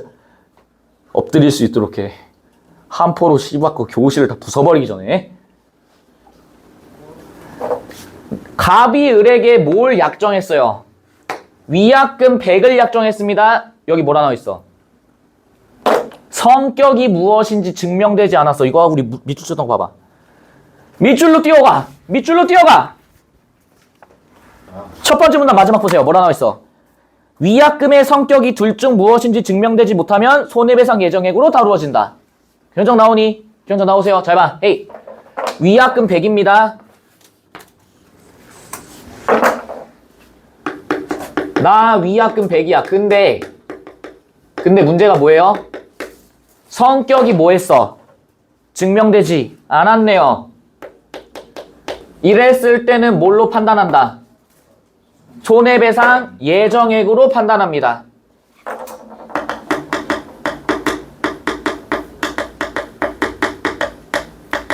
손해배상 예정액으로 판단할 거야.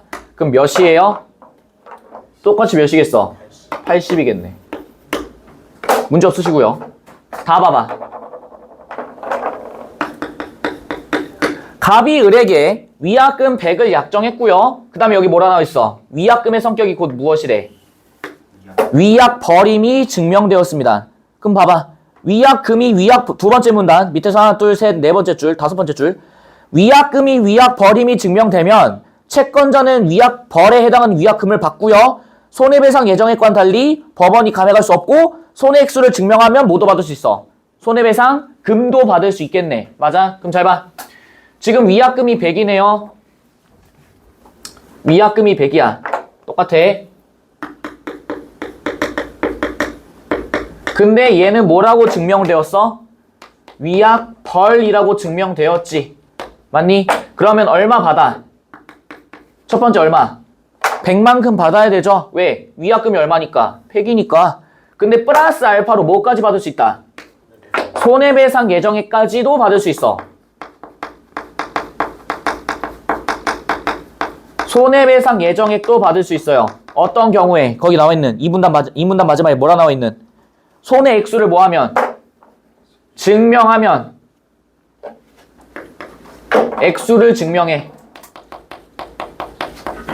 그러면 얼마도 추가로 받을 수 있다는 얘기겠어.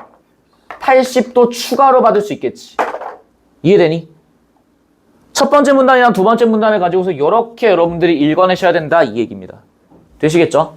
그럼 이거 가지고서 가보죠. 1번. 가에서 을의 손해가 얼마인지 증명되지 못했습니다. 증명되지 못한 경우에요. 증명되지 못했어. 갑이 을에게 80을 지급해야 하고 법원이 감액할 수 없다. 잘 봐. 80을 지급한 것까지는 오케이. 80 지급까지 오케이. 근데 지금 이 80은 뭐에 대한 내용이야? 손해배상 예정액이지. 그럼 이 말은 뭐예요? 법원이 뭐 할 수 있어? 감액할 수 있겠네. 2번.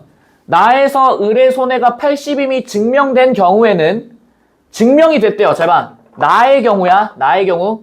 지금 원래 나에서는 어땠어? 증명이 됐어요? 안 됐어요?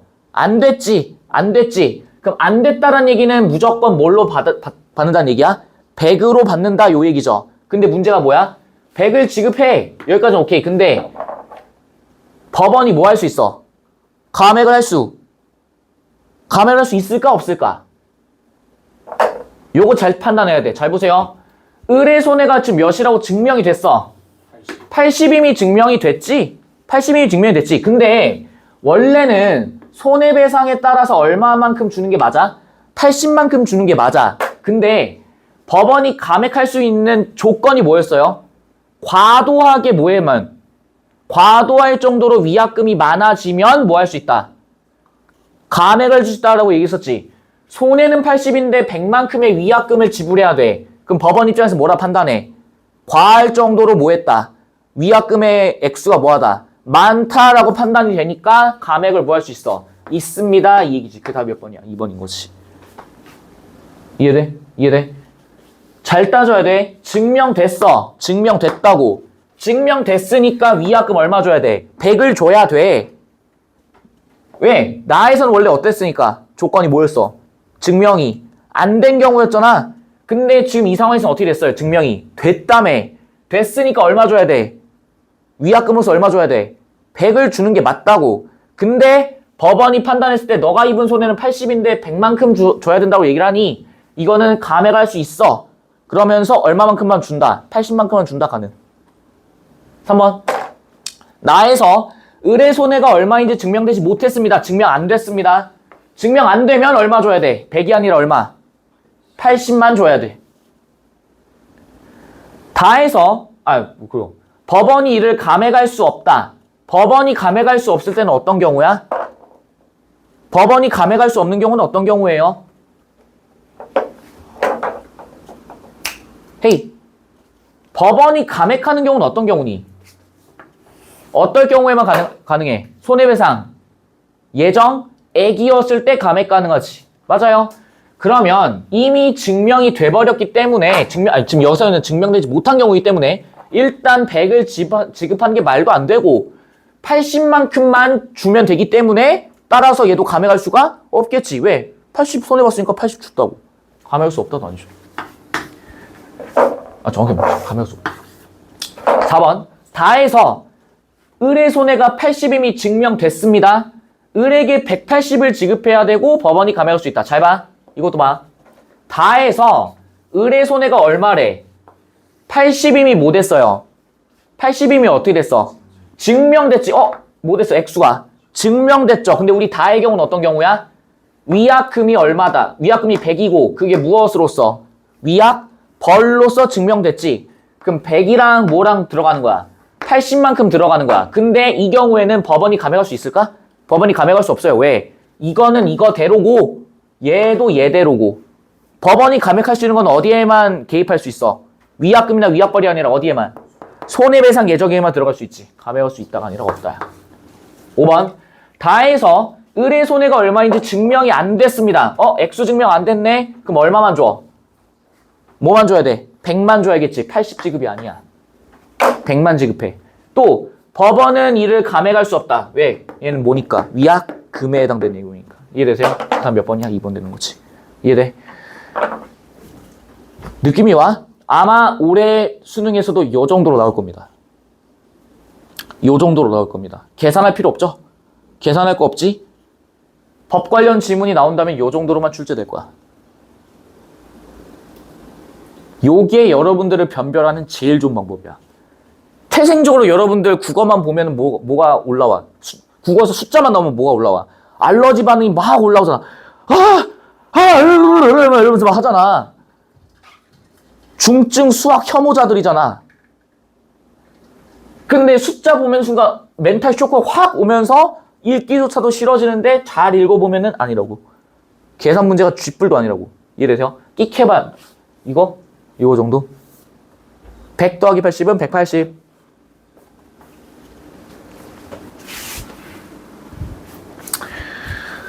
(5번이죠) 틀리면은 혀를 깨물고.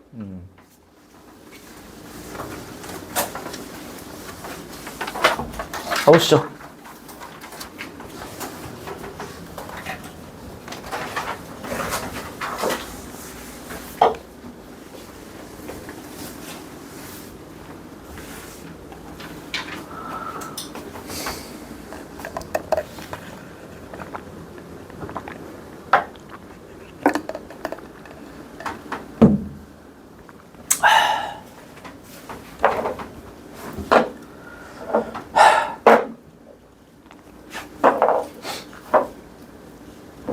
야, 너네도 수능 끝나기 한 일주일 전에 저기 뭐 자습실이나 이런 데다가 밑에 후배들한테 남길 말 한두 개씩 쓰고 가. 작년에 그게 있었는데 저기 그 자습실 그 공사하면서 어디로 사라져버린 것 같더라고. 애들 그 포스트잇에다 조그맣게 써가지고 이렇게 했었거든요. 뭐 적어놔. 내가 10월달쯤에 종이 하나 드릴게. 쓰고 가세요. 알았지? 그거 그대로 이제 스캔 떠가지고 내년 이제 3학년 된 애들 그거 띄워놓고 첫 수업부터 그거 띄워놓고 하게. 아, 물론 익명으로 다 지워드릴게요. 아, 어차피 이름 쓸 필요 없어. 이름 쓸 필요 없어. 그냥 적어 대충. 그거 띄워놓고 수업할 거야. 처음에 첫날 첫 시간에. 그리고 대대손손 그거를 물려나갈 겁니다. 이제 그 해에도 이제 또 다른 애 또 쓰겠지? 또 쓰고 또 쓰고 또 쓰겠죠? 계속 계승되어서 이제 포네그리프 마냥 약간 만들어 놓고 이제 하려고. 적어놔. 알았지? 뭐 길게 쓸 필요 없어요. 어차피 길어봐야 애들 안 읽으니까. 자극적이고 도파민 도는 약간 그 쇼츠 제목이나 약간 이런 느낌으로 다 적어. 알았지? 뭐 니들한테 뭐 과목별 공부법에 대한 무슨 뭘 묻겠니? 니들한테 뭐 국어는 말이야 뭐 이렇게 적고 뭐 수학 니들이 뭐 그럼 어차피 그 유튜브 가면 많아. 유튜브 가면은 서울대 출신 사람들이 막 유튜브 채널 파가지고 안녕하세요 여러분 이러면서 막 오늘은 9월 모의고사를 앞두고 과목별 공부법 알려드릴게요 하면서 이제 막 할 거라고. 니들한테 안 물어봐. 거기 가서 물어보겠지. 니들은 그냥 뭐만 하면 돼. 안 하면 좆된다. 인생은 실전이야 존만아 이런 거 적어놓고 가. 알았지? 그렇다고 해서 너무 그렇게만 적지 말고 약간 한 4-5줄? 아니 그래야 좀 쇼크를 받을지 않을까? 아니야. 근데 그거 보여줘도 애들 쇼크 안 받아. 근데 일단은 내가 할 수 있는 최대치는 해봐야지. 최대한 할 수 있는 데까지 해보고 누가 이기나 한번 해보자. 약간 이런 느낌 지금. 네가 이기나 내가 이기나 한번 해보자. 둘 중에 하나 지쳐 쓰러질 때까지 한번 해보자. 지금 거의 지금 톡식해졌어요. 약간 지금 내 자체가 지금 갑자기 톡식해졌다고 지금 도끼가 잔뜩 올랐다고. 네가 이기나 내가 이기나. 내가 먼저 지쳐 쓰러지나 아니면 니들이 먼저 쓰러지나 둘 중에 하나 해보자. 지금 이 마인드라서.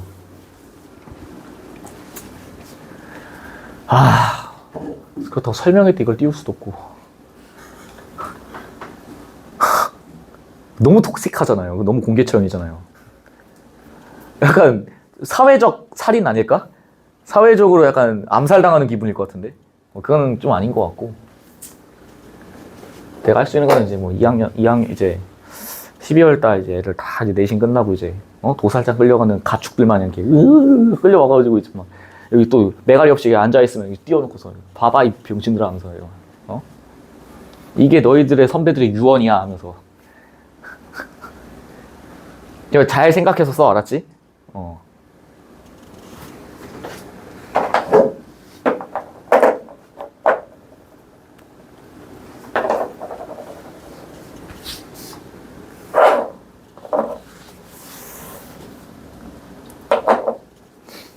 작년에 고3애가 그런 거 하나 적었었어.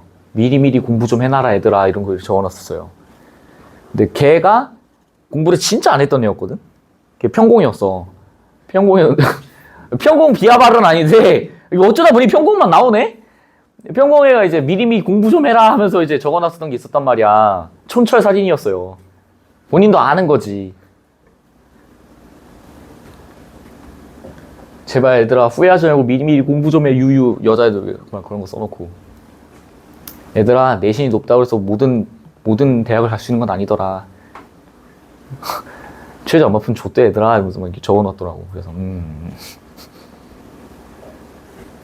니들도 뭐 대충 견적 나오지 않아요? 최저를 안 맞추니까 대학이 점점 내려간다는 게 느껴지지 않아? 약간 에스컬레이터 마냥 안 돼요 이러면서 막 떠내려가는 느낌 들지 않아?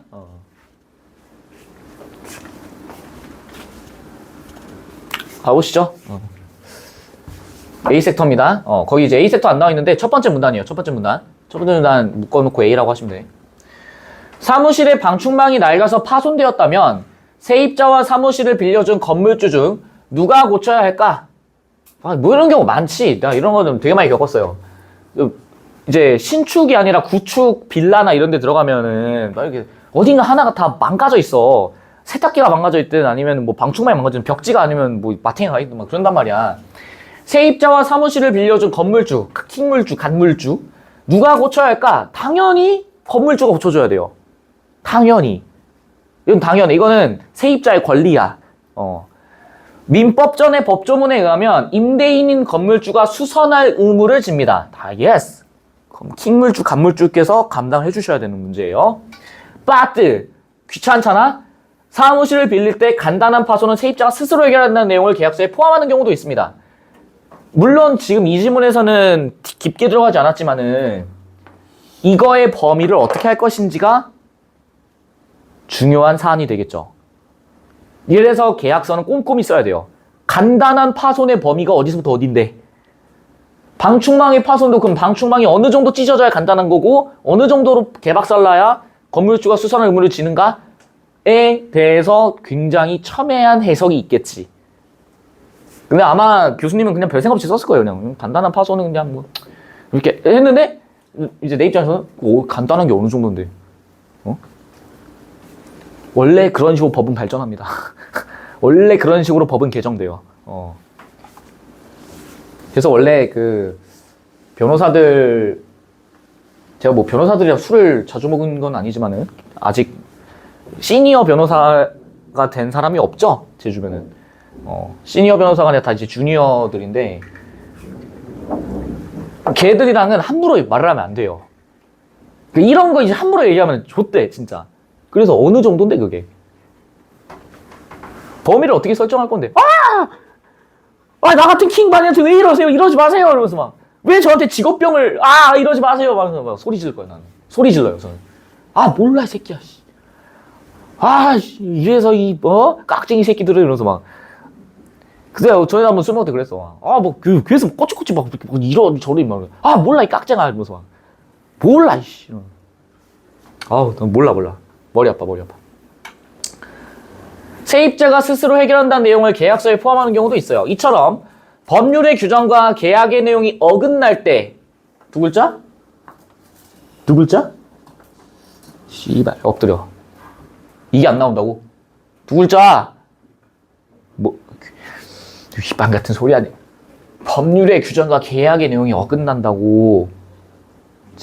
칼! 뭐야 이거? 괴리 쌍. 동떨어지다 어긋나다. 뒷골 땡겨. 어떤 것이 우선 적용되어야 하는가, 법적 불이익은 없는가 등의 문제가 발생을 합니다. 되니? 이 말이 뭐야? 그러니까 이런 세입자가 스스로 해결한다는 내용 자체가 뭐랑 위반돼요? 민법전의 법령상의 조문과 괴리되지. 원래 원칙은 뭔데? 건물주가 뭐 해주는 거야? 수선을 해주고 고쳐주는 게 기본인데 계약상에 만약에 이런 문제가 적혀져 있으면 이거는 무엇을 우선시해야 되는가에 대한 문제가 생기겠지. 맞아? 그 다음에 뭐 어떤 게 우선적? 법이 우선적으로 되는지 계약서가 우선적으로 되는지 혹은 법적으로 불이익은 없는가? 왜 법적 불이익을 걱정하는 건데 이런 계약서를 썼다라는 것 자체가 무엇과 괴리되어 있어? 법과 괴리되어 있잖아요. 법을 위반하면 법적 불이익이 생기고 법적 처벌이 생긴다며. 그러니까 이런 것도 문제가 발생하는가에 대한 내용이야 지금. 이해됐죠? 어머? 사법은요, 개인과 개인 사이의 재산, 가족관계 등에 적용되는 법이야. 저기 있는 사 얘기했었어. 사사로울 사자, 사생활, 그런 사야. 사법은 개인과 개인의 재산, 가족관계 등에 적용되는 법으로서 이 법의 영역에서는 계약 자유의 원칙이 적용돼요. 뭐야? 법적으로 두 사람 간에 맺는 계약이 자유가 있는데 그 자유에 뭐가 있다? 원칙이 있습니다. 이런 얘기죠. 계약의 구체적 내용 결정 등은 당사자들 스스로 정할 수 있습니다. 이게 뭐야? 자유가 있습니다. 이런 얘기지. 따라서 당사자들이 사법에 속하는 법률의 규정과 어긋난 괴리된 내용으로 계약을 체결한 경우에는 뭐가 우선 적용돼요? 계약 내용이 우선 적용됩니다. 그럼 이 말은 뭐야? 앞에서 얘기했던 것처럼 사무실에 방충망이 찢어졌을 때 만약에 계약서 상에 간단한 어떤 고장은 누가 처리한다? 임차인인 입주자가 처리한다는 내용이 기재되어 있으면 무엇을 우선한다는 얘기야? 그 계약서 내용을 우선시한다 이런 얘기지. 맞아? 이처럼 법률상으로 규정되어 있더라도 당사자가 자유롭게 계약 내용을 정할 수 있는 그 법률 규정을 뭐라 부른다? 임의법규, 템포러리한 법과 규칙. 사법은 원칙적으로 임의법규이므로 사법으로 규정한 내용에 대해 당사자들이 계약으로 달리 정하지 않았다면 원칙적으로는 법률의 규정이 적용돼요. 이 말이 무슨 얘기인데? 계약으로 정해야만 법적으로 뭘 갖는 거야? 구속력을 갖기 때문이겠지. 따라서 그럼 잘 봐. 선생님 그럼 구두계약도 계약인가요? 그거까지 생각하지 말자 우리. 구두계약도 계약으로 인정받은 지가 얼마 안 됐어요 얘들아. 10년이 채 안 됐다. 왜 이런 문제가 발생하는데 항상 사람들이 어때요? 입만 열면 구라인 새끼들 있잖아. 이번에 내가 잘 되면 인센티브 한번 챙겨줄게. 뭐 하면 뭐 해줄게. 아가리로만 하니까 사람들이 이제 기억이 있잖아. 기억이 있으니까 어떻게 하는 거야? 그거 해주신다면서 내가 언제? 이렇게 돼버리니까 문제가 발생한다고. 그래서 사람들이 이제 영악해지니까 뭐 하는 거야? 녹음기를 켜고 녹음이 되어 있는, 그래서 그 녹음되어 있는 것도 이제 여러 가지가 있죠.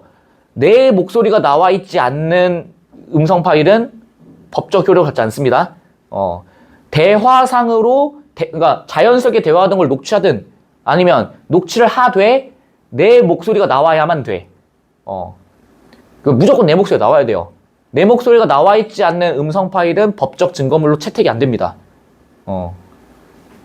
그래서 통화 녹음 같은 것도 내 목소리가 녹음되어 있으면 가능. 이해되니? 통화 녹음이 왜 사람들이 처음에 그거 가지고 위법이다 뭐라고 얘기를 했게? 그거 지금은 이제 다 탑재가 되는 걸로 알아요. 제가 U+ 쓰는데 U+도 이제 AI 그 음성 녹음 앱이 있어. 익시오라고 해가지고 이게 자동으로 녹음을 해주거든요. 그리고 이제 녹음된 거에 대한 AI가 요약도 해줘. 요약까지 해줘. 그래서 이제 음성 파일이 이제 자동으로 녹음되는데 이게 이제 법안이 통과된 게 얼마 안 됐어. 내가 알기로 한 2년 정도밖에 안 됐어요. 그래서 아이폰이 이제 통화 녹음 기능이 없었잖아. 갤럭시만 있었고 갤럭시도 갤럭시 자체 녹음 기능이 있었지. 갤럭시 자체 녹음 기능. 그래서 누르지 않는 이상 내가 통화 녹음을 삑삑하고 누르지 않는 이상 녹음이 안 되는데 이제 통화 걸자마자 자동 녹음이 돼. 이거 왜 그랬냐면은 이제 뭐 되게 설이 많아요. 설이 많아. 이제 높으신 분들이 이제 얘기 같은 거 할 때 약간 이제 자신의 어떤 그 사실을 은닉하기 위해서 뭐 이렇게 했다더라. 그 법안 통과를 반대했다더라. 이러는데 뭐 잘 모르겠습니다 저는. 근데 통과됐으니까 이제 말 한마디 조심조심 해야지 이제. 아무튼 위에서 본 임대인의 수선 의무 조항이 이에 해당합니다. 예스. 정답 뭐야? 임의법규, 템포러리 법과 규칙. 그러나 법률로 정해진 내용과 어긋나게 계약하면 당사자들에게 벌금이나 과태료 같은 법적 불이익이 있거나 계약의 효력이 부정되는 뭐 나와? 뭐 나와요? 예외. 당연히 문제 나오겠네. 그럼 그렇다고 선생님 다 밑줄 치나요? Fuck you. 밑줄 쳐놓고 뭐 하면 돼? 필요한 거 있으면 또 체크하시면 되죠. 체결된 계약 내용이 법률에 정해진 내용과 괴리되었을 때 법적 불이익이 있지만 계약의 효력 자체는 그대로 두는 경우가 있어요. 헤이. 뭐는 있어? 불이익은 있습니다. 그럼 이 말은 뭐야? 과태료나 뭘 부과해? 벌금을 부과하지만 효력 자체는 그대로 두는 경우. 이게 예외 첫 번째지. 맞아? 그랬을 때 이거를 뭐라 부른대요? 단속법규라고 부른대. 단속하는 법과 규칙. 공인중개사가 자신이 소유한 부동산을 고객에게 직접 파는 것을 금지하는 규정은 단속법규에 해당돼요. 이 말이 뭐야? 너네 공인중개사가 뭐 하시는 분들인지는 알죠? 부동산에서 일하시는 분들 전부 다 공인중개사야. 서경덕 씨가 서경덕인가? 이름이 더 기억 안 나네. 서경석 씨. 서경석. 에듀윌 하면서 그 광고 있잖아요. 공인중개사 합격은 에듀윌 하는 그 공인중개사. 그분들이 소유한 부동산을 고객에게 파는 걸 금지한다고. 왜 그럴까? 물론 여러분들은 이걸 잘 와닿지가 않아. 니들은 뭐 월세방을 구해본 적도 없을 뿐더러 니네가 무슨 발품 팔아줘 부동산 가가지고 하는 게 아니니까. 설령 니네가 대학교 들어가고 나서 자취방 알아보려고 부동산을 간다 한들 니들이 알아볼 경우는 없겠지. 부모님이랑 같이 이제 팔짱 끼고 가가지고 뭐가 뭔지도 모르는데 그냥 여기 방 좋네. 근데 얼마예요? 545에 헉 씨바 하면서 다시 가고 헉 이러면서 막 가고 이거 얼마예요? 1000에 20이요. 좀 보증금이 비싼데? 근데 신축이에요 하면 이제 아유 일로 가자 하면서 이제 가고 다 그런 거 아니겠어? 저도 이제 집을 꽤나 많이 알아보러 다니는 입장이거든. 내가 이제 2013년부터 혼자 살았으니까 처음에 이제 기숙사로 시작해서 고시텔로 갔다가 고시텔로 혼자 알아보러 다니고 그 다음에 막 별의별 거 다 해봤어. 실질적으로 내가 이제 첫 자취를 시작한 게 2016년부터 그때 이제 저 인하대 가가지고 알아봤는데 처음에 가면은 사람들이 나 혼자 갔거든. 나 혼자 갔는데 처음에 공인중개사들이 이제 대학생이 오면은 되게 안 나가는 방만 보여줘요. 무슨 느낌이 좋아? 안 나가는 방만 보여줘. 그러면서 뭐라 얘기해? 이거 금방 나가요. 뭐 이지랄 한다고. 그러면서 좀 좋은 거 보여주면서 안 좋은 거는 지들이 봐도 안 좋거든. 근데 이제 싸다고 이제 꼬드겨. 여기만한 데가 없다고 막. 그러면서 이제 어때? 포장하려고 포장거리를 찾다 보니까 무슨 말이 나오냐면은 여기 살던 원래 대학교 4학년인 사람이 있었는데 취업해서 나갔다. 그러면서 여기 층에 있는 사람들이 다 취업해서 나가가지고 방이 그만큼 많이 나왔다 이 얘기를 해요. 헛소리야 개소리야. 난 눈도 깜짝 안 했어요. 그래서요. So what? 실제로 그랬다는 건 아니고. 아무튼 이제 관심 없다. 그래서 내가 이제 한 2-3개를 계속 돌아다녀. 계속 뺑이 쳐. 이상한 거 알아줘. 막 옥탑방 알아주고 막 반지 해주고 막 그래요. 그래서 내가 싫다고. 무조건 보증금은 500. 보증금은 무조건 500에 30에서 35. 그리고 무조건 2층 이상. 그 미만 안 본다. 그 미만 안 본다 하니까 딱 강경하게 나오거든. 그러니까 이제 도라에몽 주머니 속에서 이제 물건 꺼내듯이 이만 꺼내가지고 보여주더라고. 그제서야 이제 좀 제대로 된 집을 찾았지. 528 이렇게 해가지고. 되게 강단이 있어야 돼. 밀리면 안 돼. 기싸움에 밀리면 안 돼. 그래서 처음에는 부모님 같이 가는 게 좋아. 부모님 같이 가는 게 좋고. 약간 그리고 이거는 내가 이제 뭐 이걸 어디 찾아보고 했다라기보다는 부모님 나도 이제 본가 살 때는 부모님이 이사를 좀 다니다 보니까 좀 강제적으로 알게 돼. 어떤 집이 좋다. 어떤 집이 안 좋은 집이다. 이거를 맨날 엄마가 부동산 갔다 와가지고 이제 반복다가 얘기를 하면은 그냥 배경 지식이 돼요. 그게. 전봇대가 근처에 있으면 안 좋구나. 물론 이거는 우리 아버지가 워낙에 좀 지랄 맞아가지고 무슨 전봇대 가까이 있으면 발암물질 많이 나오고 무슨 뭐 전기파 많이 나와서 안 좋다 어쩐다 하는데 개소리고요. 미관상 안 좋아. 그냥 미관상. 문 딱 열었는데 전신주가 딱 깔아먹겠다 생각해봐. 얼마나 깝깝해. 안 그래? 막 그런 식이죠. 아무튼 이제 막 그렇게 알아봤는데 여러분들 가실 때는 처음으로 집 알아볼 때는 같이 가. 알았지? 그리고 나중에 니들이 혼자 알아볼 때도 친구들이랑 같이 다니세요. 덩치 큰 애들 같이 붙어. 알았지? 조밥들 같이 붙어 다니지 말고 덩치 큰 새끼들 껴가지고 뭐, 좀 꺼덕대는 새끼 바람잡이들 한 명씩 있어줘야 돼. 만만하게 보면 안 돼요. 이런 거 이제 그러니까 약간 법을 잘하는 것까지는 아닌데 약간 뭐 등기 등본을 떼봐도 되냐 뭐 이런 얘기 좀 물어보고 그 다음에 뭐 저당 잡힌 거 있냐 없냐 막 이런 거 막 어춤쩍게 한두 마디씩 딱 던져주면 좋아 죽어요. 좋아 죽습니다. 그리고 무조건 집을 알아볼 때는 니들이 갑이야. 근데 어린 나이에는 되게 어때? 자기도 모르게 본인이 을이 돼. 근데 이성적으로 생각해봐. 이 사람들 입장에서는 내가 집을 계약하지 않는 이상 이 사람들은 그냥 공치는 거예요. 니들이 당당해져야 돼. 어쩌라고. 더 보여줘. 더 줘. 없어? 나 안 해. 이렇게 돼야 돼. 그래서 걔가 집을 알아볼 때 무조건 빡세게 들어가야 돼요. 그리고 처음에 알아보는 집 자체를 높게 잡아야 돼. 높게 잡아야 돼. 그래, 뭐 그 정도 해당되는 집 없어요. 보여주세요. 근처라도 보여줘. 뭐 이렇게 얘기하면은 알아서 범위가 좁아듭니다. 그래야 이 속에 있던 이제 이것만큼은 꺼내지 않으려 했건만 하면서 이제 막 보여준다고. 꿀팁이야, 꿀팁. 얼마나 내가 많이 당했는데.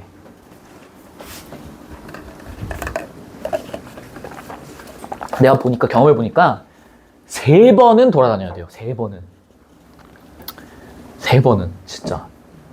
그래서 사실 이런 고민을 덜 수 있는 제일 좋은 방안이 뭐냐면 LH에서 대학생 임대주택이라고 있어요. 잘 알아둬. 전 대학생 임대주택으로 꼴을 쪽쪽 빤 사람이거든요.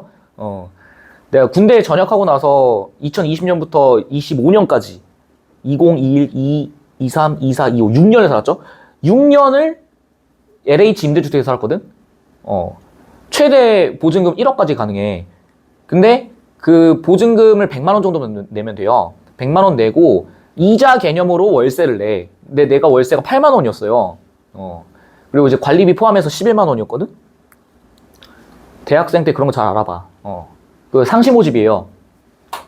그래서 자취할 일 있으면은 비싼 돈 주고 부동산 도와대지 말고, 물론 LH가 는다고 해서 바로 되는 건 아니다. 꽤 시간이 걸린다. 꽤 시간이 걸리는데 되기만 하면 10년 동안 살 수 있어요. 최대. 그러니까 졸업할 때까지는 절대 걱정 없다. 졸업할 때까지는 절대 걱정 없다. 난 3룸에서 살았거든? 근데 이제 구축이고 오래된 빌라여가지고, 그리고 보증금이 7천인가 그랬어요. 그래서 그랬는데, 잘 찾아보면은 좋은 거 많아. 이런 것들 누가 알려주니? 제가 알려줘야죠. 이 무지몽매한 것들아. 이런 삶의 꿀팁을 누가 알려줘? LH가 개꿀이야, 얘들아. 임대주택, 진짜 이건 근데 내가 경험을 해보니까 인생 살면서 느낀 건데, 이런 거를 되게 민첩하고 되게, 이게 뭐라고 해야 되지? 즉각적으로 정보 수집하는 애들이 있어. 근데 대학교 1학년 때는 이런 거에 별 관심이 없거든? 다 칠렐레 팔렐레야. 끼끼끼끼 하면서 돌아다니면서 그냥 침팬지 마냥 그냥 막, 헤헤, 밥 맛있다, 헤헤. 제육 이러면서 쳐먹고 막. 알콜! 하고서 막. 에이! 이런 게 사실상 그 사회화가 덜 된 침팬지들과 다를 바가 없어서 1학년 때는 그런 게 되게 좀 얻기가 어려운데 2, 3학년만 넘어가도 되게 그런 거 잘 알아보는 애들이 있어요. 그런 애들을 옆에 가까이 둬. 그래야 뭐라도 하나가 나와. 뭐라도 하나가 이제 얻어지는 거야.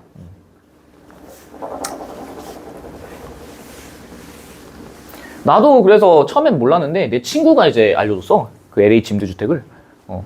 친구가 이제 걔도 군대 전역하고 난 다음에 그걸 갔는데 나중에 전역할 때쯤 돼서 이사를 해야 되니까 어디 알아봐야 되지 하고 있는데 친구가 알려줘가지고 한번 해볼까? 했는데 덜컥 돼가지고 하다가 부동산 알아보다가 이제 LH 되는 부동산이 하나밖에 없더라고, 우리 학교 근처에서.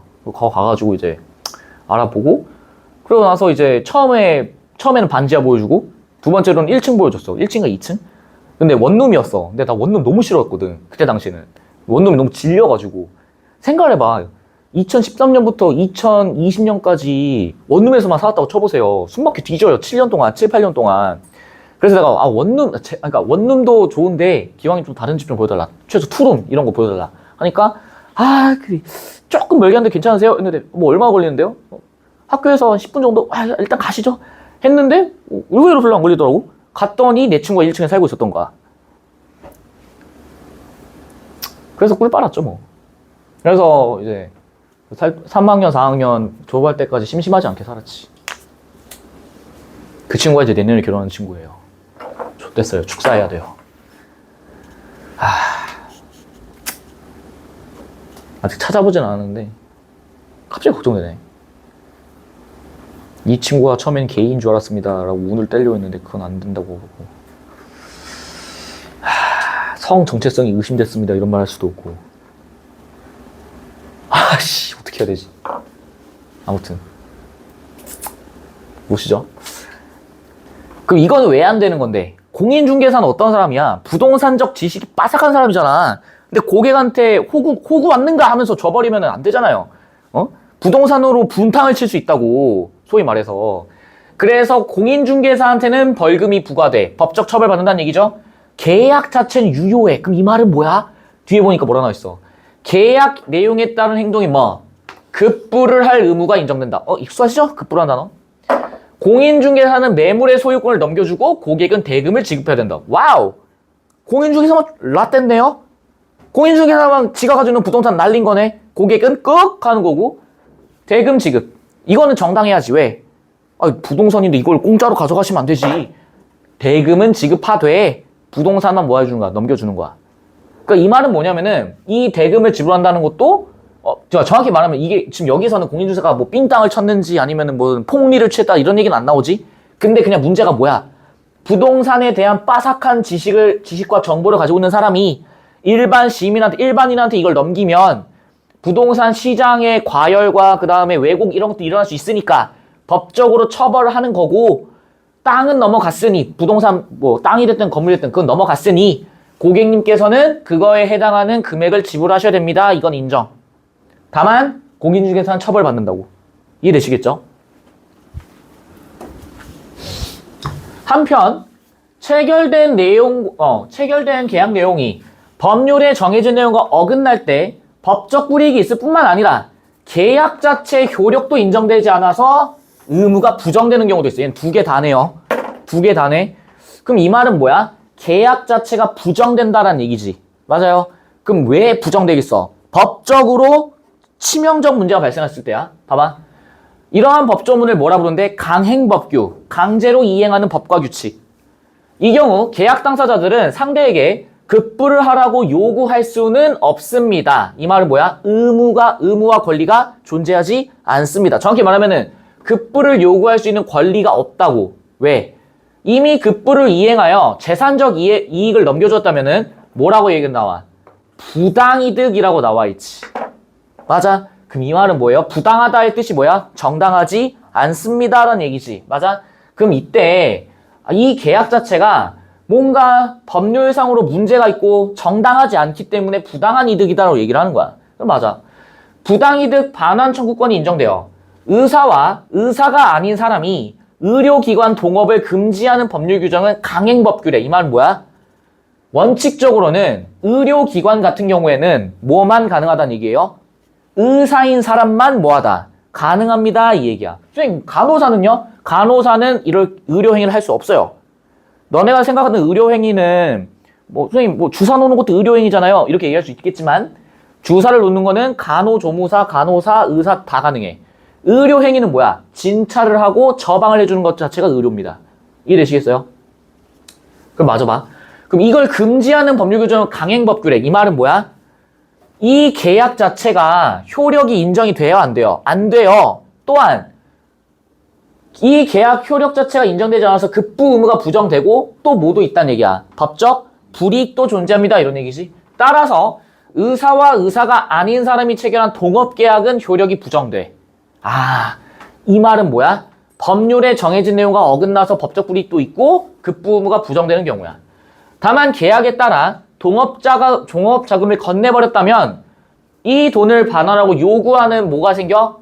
부당이득, 반환, 청구권은 생긴다 이런 얘기지. 아예 이 계약 자체가 성립이 안 되는 거니까. 이해되세요? 그러나 강행법규에 의해 계약의 효력이 부정되었을 때 부당이득 반환권이 인정되지 않는 경우도 있어요. 선생님 케이스를 나눌까요? 1, 2, 3 fuck you. 반환 청구권이 인정되지 않는 경우도 있어. 그마저도 안 된다고. 그건 어떤 경우야? 급부의 내용이 위조 지폐 제작처럼 비도덕적이나 반사회적 행동이라면 아예 부정돼요. 아예 부정돼. 너네 오징어 게임에서 456억 원 그거 할 때 실제 다 지폐 만든 건 아시죠? 그거 만든 거 아니? 그 지폐를 실제 돈을 456원을 가져온 게 아니야, 친구들? 그 지폐는 만든 지폐예요. 만든 지폐인데 그 지폐를 만들 때 누구한테 허락받냐면 한국은행한테 허락받아요. 조폐공사한테 허락받아요. 왜? 촬영용으로 만든 돈입니다를 확인받고 1년 번호 다 써놓고 끝나고 나면 다 뭐 해야 돼? 확인받아서 폐기 처분해야 돼요. 조폐공사한테. 왜 그럴까? 그 중에 한 장이라도 유통되면은 이거는 치명적 문제를 야기해. 왜? 왜 위조 지폐는 최대 사용이게? 시장 경제를 혼란을 시키기 때문이야. 이해되세요?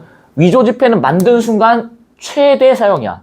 최소 징역, 내가 알기로는 거의 10여 년 이렇게까지도 가요. 범칙금, 벌금으로 안 끝나. 위조 지폐는 만드는 순간 인생 종친다고 보시면 돼요. 이거는 모든 국가 마찬가지입니다. 모든 국가 마찬가지야. 미국, 한국, 독일 가리지 않고. 위조 지폐는 만들면 라떼요. 라떼, 진짜. 큰일 나는 짓이야. 큰일 나는 짓, 진짜. 국가가 개인 간의 계약에 개입하는 것은 국가안보, 사회질서, 공공분리적 정당한 입법 목적 달성을 위한 첨다. 행정을 위한 거야. 계약의 자유를 제한하려면 필요한 만큼만 최소로 제한해야 한다는 비례 원칙. 이 말이 무슨 얘긴데? 자유를 제한한다는 것 자체가 민주주의 사회에서, 자본주의 사회에서는 되게 위험한 발상이야. 왜? 자유를 제한한다는 것 자체가 우리 베이스 캠프 때도 했지만은 이동의 자유나 이런 것들 제한하는 이유가 뭐예요? 행정에 대한 행정 절차를 원활히 하기 위함이거든. 근데 자유를 제한했다는 얘기는 이 사람들의 자유권을 박탈했다는 얘기야. 그래서 내가 그때도 얘기했지. 코로나 때 사람들이 모일 수 있는 모임의 자유를 제한하는 게 뭐야? 코로나라고 하는 질병 확산을 예방하기 위함이었지. 맞아? 그러니까 필요한 만큼만 최소로 제한해야 돼. 만약에 이게 이행되지 않으면 사람들의 불만이 커지겠지. 그래서 미친 영향이 뭐하기 때문에? 다양하게 나타나기 때문에 최소한치만 해야 된다고. 이해되세요? 가보시죠. 오늘 하는 내용이 막 선생님 태어나서 저는 처음 듣는 내용입니다 이러진 않겠지. 그럼 죽여버려야지. 임의법규에 해당하는 법률 조항과 이에 어긋난 계약 내용 가운데 뭐가 우선돼? 뭐가 우선돼요? 계약 내용이 우선 적용됩니다. 문제 없으시고요. 2번. 임의법규가 단속법규에 비해 단속법규는 뭐였어? 못 찾겠으면 뛰어 올라가. 단속법규랑 강행법규 있었죠? 단속법규는 뭐였어? 법적 구속력이 존재해요. 근데 계약의 내용을 인정하나 그로 인해서 급부에 부정된 그게 발생하면 뭐해? 아까 우리 공인중개사 얘기했던 거 기억나시죠? 계약 내용 인정이야. 계약 내용 인정이고 급부 내용 그대로 이행돼. 맞아? 근데 누구한테만 법적 책임을 물어? 공인중개사한테만 넘겨준다라고 얘기했었지? 그래서 계약 자유의 원칙에 더 부합한다라고 나와 있어. 이유가 뭔데? 원래대로라면은 이 계약 자유의 원칙은 어디에 해당되는 내용이야? 두 사람 간의 계약의 내용을 우선 적용한다는 내용이었지? 맞아? 그래서 임의법규에 그게 들어가겠죠, 당연히. 맞아? 임의법규가 뭐였는데? 임의법규가 뭐였는데요? 템퍼러리하게 방충망을 수선하는 의무를 졌을 때 원칙적으로는 누가 지고 건물주가 지고 다만 계약서 상으로 간단한 어떤 고장이나 이런 것들은 누가 한다? 임차인이 합니다 라고 했던 게 뭐에 해당됐어? 임의법규. 그래서 뭐가 들어가? 계약 자유의 원칙에 따라서 계약 내용이 우선 적용됩니다 라고 했었지. 이해되세요? 3번. 단속법규로 국가와 개인 간의 계약에 개입할 때는 비례원칙을 적용하자. 미친 소리죠. 바로 너네 설마 실제 시험장에서 이거 안 찍고 이거 찍었는데 선생님 4번 5번이 답이 될 수도 있잖아요 하면서 4번 5번 갈 미친 사람 없을 거라 생각 들어. 때려 죽여도 얘는 답이 아니죠? 3번 찍고 간다. 동의하지 않는 거야? 그래 4번 5번 해. 난 얘기했다. 4번. 단속법규로 입법 목적을 달성할 수 있는 계약에 대해서 강행법규로 국가가 개입하는 것은 정당할 수 없다. 말 잘 들어야 돼. 보세요. 단속법규로 입법 목적을 달성할 수 있는 계약이라고 나와 있어. 단속법규입니다. 그런 계약에 대해 강행법규는 뭐였는데요? 강행법규는 뭐였는데? 급부의 내용까지로 싹 다 뭐 해버리는 거야? 무시해버리는 거지? 위법하다고 판단하는 거죠? 이렇게 할 수 있으면 강행법규를 굳이 쓸 필요 있니 없니? 없어요. 이유가 뭔데? 비례 원칙이 적용해야 되잖아. 최소치만 해야 되잖아요. 이거 할 수 있으면 이거 할 필요 있어 없어? 없어. 맞아? 그래서 정당할 수 없다고. 이해되니? 4번, 5번.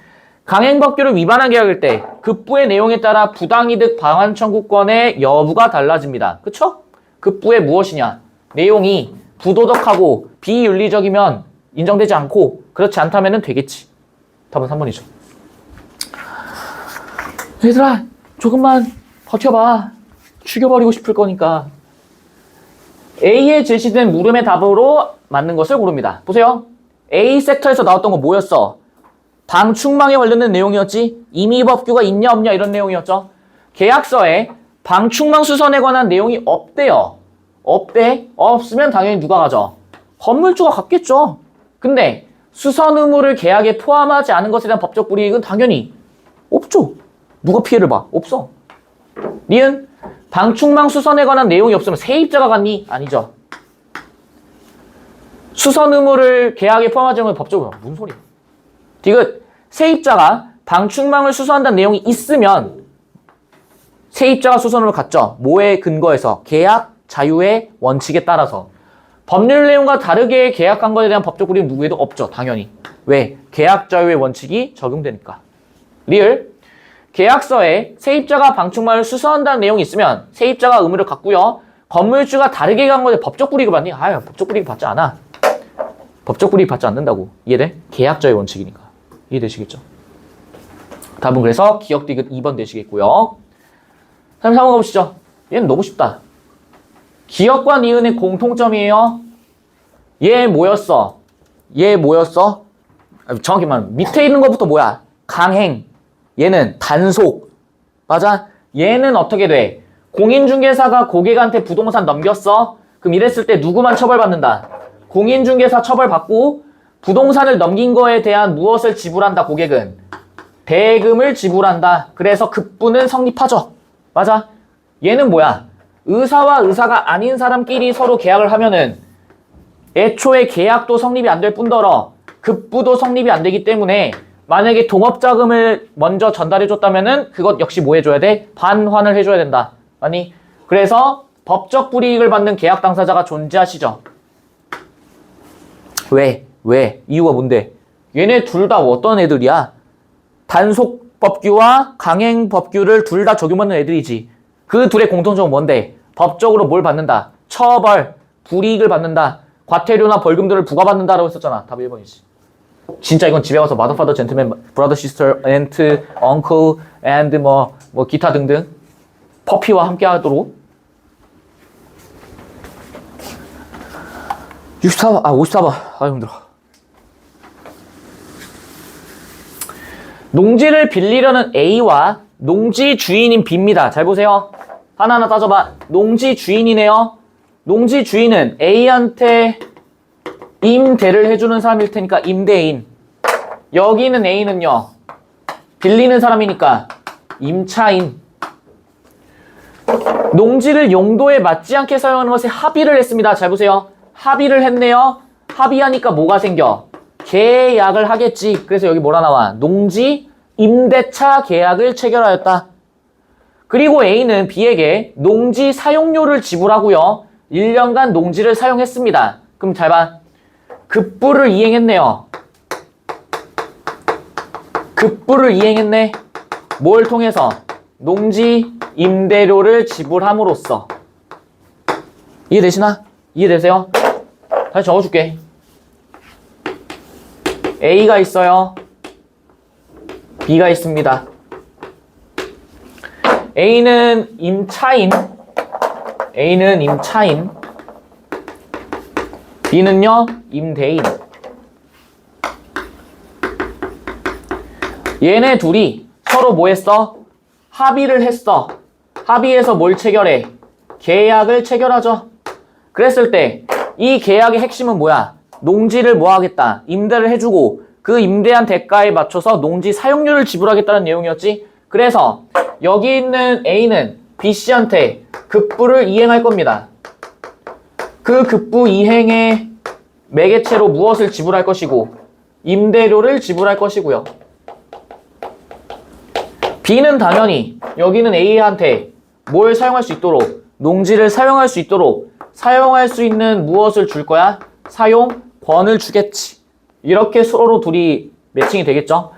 그런데 농지법을 위반한 이 사안에 대해 대법원이 내린 판결은 다음과 같이 요약됩니다.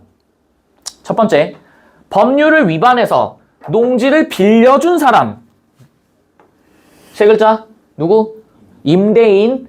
임대인한테는 뭐가 부과돼요? 벌금이 부과됩니다. 그럼 이 말은 잘 봐. 이 말은 여기 있는 B한테 여기 있는 B에게 법적 책임을 물었죠. 법적 불이익을 물었지. 맞니? 그럼 법적 불이익을 했다는 얘기는 이 내용 자체가 계약이 어떻게 된다는 얘기겠어? 성립하지 않습니다라는 얘기죠. 첫 번째. 그리고 둘째, 이 사건의 농지 임대차 계약은 농지법을 위반한 것이므로 뭐다? 무효다라고 나와 있지. 그럼 우리의 주목해야 될 대상은 뭐야? 여기 있는 사용권, 급부를 이행한 거에 대해서도 과연 적용이 되는가 안 되는가의 문제지. 그럼 둘 중에 하나네요. 단속법규거나 혹은 뭐 강행법규 둘 중에 하나겠지. 세 번째, 농지를 빌려준 사람은 받은 사용료를 여기 뭐라 나와 있어? 빌려준 사람은 뭐 해야 된다 이걸? 반환해야 됩니다. 즉 급부도 인정이 되지 않았네요. 그럼 무슨 법규 적용할까? 무슨 법규? 강행법규 적용하겠지. 맞니? 왜 그럼 이렇게 판단한 건데? 비윤리적이고 부도덕하기 때문이겠죠. 그래서 봐봐. 농지를 빌린 사람은 농지를 빌려 써서 얻은 이익을 농지를 빌려준 사람에게 다시 또 뭐 해야 돼? 반환해야 돼. 둘 다 나가리네요. 둘 다 나가리네. 이해돼? 급부를 반환하기 때문에요. 됐니? 가보자. 좀만 집중해봐. A와 B가 임대차 계약을 체결할 때는 사법의 적용을 받지 않겠군. 미친 소리고요. B에게 벌금을 부과하는 것은 B예요. 임대인. A와 B가 맺은 농지 임대차 계약이 효력이 있음을 인정하지 않았기 때문이었군. 잘 봐. 효력이 있음을 인정하지 않는다는 얘기는 무슨 얘기니 이게? 계약 자체가 성립하지 않았습니다라는 얘기 아니야? 근데 지금 여기서 얘기하고자 하는 바는 뭐야? 둘 중에 하나. 정확히 말하면 여기는 임대인이 뭘 받기 때문에? 법적 불이익을 받기 때문이겠지. 맞아? 효력이 있음을 인정하지 않으면 애초에 말도 안 돼요. 얘는. 3번. B에게 벌금을 부과하는 것만으로는 이 계약의 내용을 규제하는 법률의 입법 목적을 실현하기에 부족하다는 점을 고려해서 계약을 무효로 판단한 것이겠군. 잘 봐. 부과하는 것만으로는 이 계약을 규제하는 법률의 입법 목적. 이게 뭔데? 행정, 규제, 행정, 법령 이런 것들이지. 얘는 좀 더 행정법령이죠. 이런 것들을 실현하기에 부족하다라는 점을 고려해서 계약을 뭐로 판단하는 거야? 무효다라고 판결한다고. 그게 어디 나와 있는데? 확인해봐.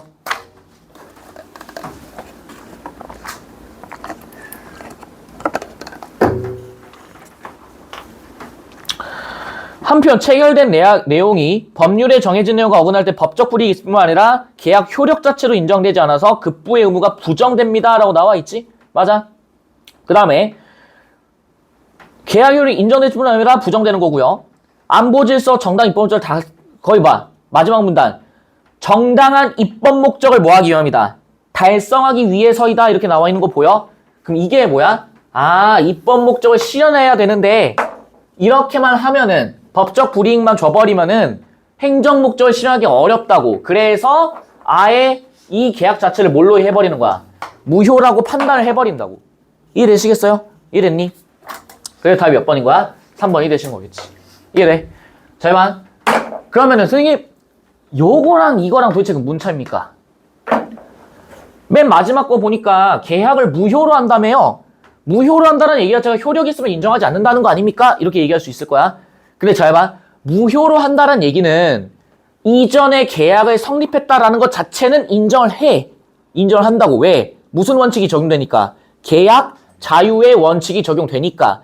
계약을 하는 건 니들 자유야. 근데 그 계약이 법에 위반되기 때문에 니들이 맺었던 계약 자체를 없던 걸로 하겠다. 효력을 정지시키겠다고 얘기하는 거야. 이해되세요? 요거랑 지금 의미가 좀 다르다. 이해돼? 계약서를 써서 서로 주고받았다면 무엇에 의해서 한 것이기 때문에 합의에 의해서 체결한 것이기 때문에 계약은 존재해.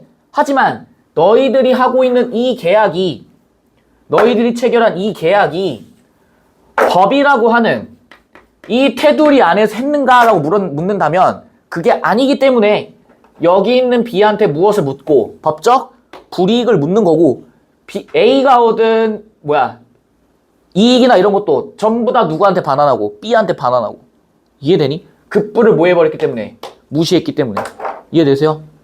4번 이거 봐 A가 농지를 빌려 써서 얻게 된 이익을 B에게 반환하라고 판단한 거는 급부의 내용이 비도덕적이거나 반사회적 행동에 해당한다고 판단했기 때문이다. 잘 봐. 이 급부의 내용이 비도덕적이고 반사회적 행동에 해당한다라고 판단했다. 잘 보세요. 사실 좀 4번 선지 같은 경우에는 좀 뭐랄까 진짜 도덕적인 문제긴 해. 위조 지폐 vs 땅에서 문제 발생해서 한 거 어떤 게 더 부도덕하니? 위조 지폐가 좀 더 지랄 맞지 않아요? What? 반환하고 판단하는 건 부당에 해당하지 않는 게 아니라 부당 이득이니까 반환하고 한 거겠지. 이해되시겠죠?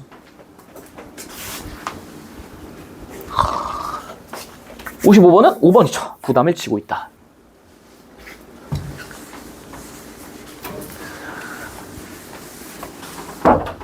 다음 시간에 우리 이제 적용하기 12번, 13번 할 겁니다. 특히 여러분들 거기 이제 적용하기 13번 보면 막 머리 아플 겁니다. 피부를 막더 쑥신 넌센, 셀러스, 반추위, 쑥신산, 프로피온산, 스트랍스 코스트 버비스, 락토바실리스 루미너스, 저산 프로피온산. What the fuck? 하실 거예요? 정의된 개념 따라 읽어. 또 적용 12번. 유류분 나와 있습니다. 유류분 what the fuck. 59번 보니까 what the fuck. 선생님 또 계산 문제 나옵니다. 나올 가능성이 매우 낮습니다. 매우 낮으나 하셔야 돼요. 하셔야 됩니다. 이해되시겠죠? 예습 잘 해오십시오. 이제 독서 지문 하는 것도 얼마 안 남았습니다, 여러분들.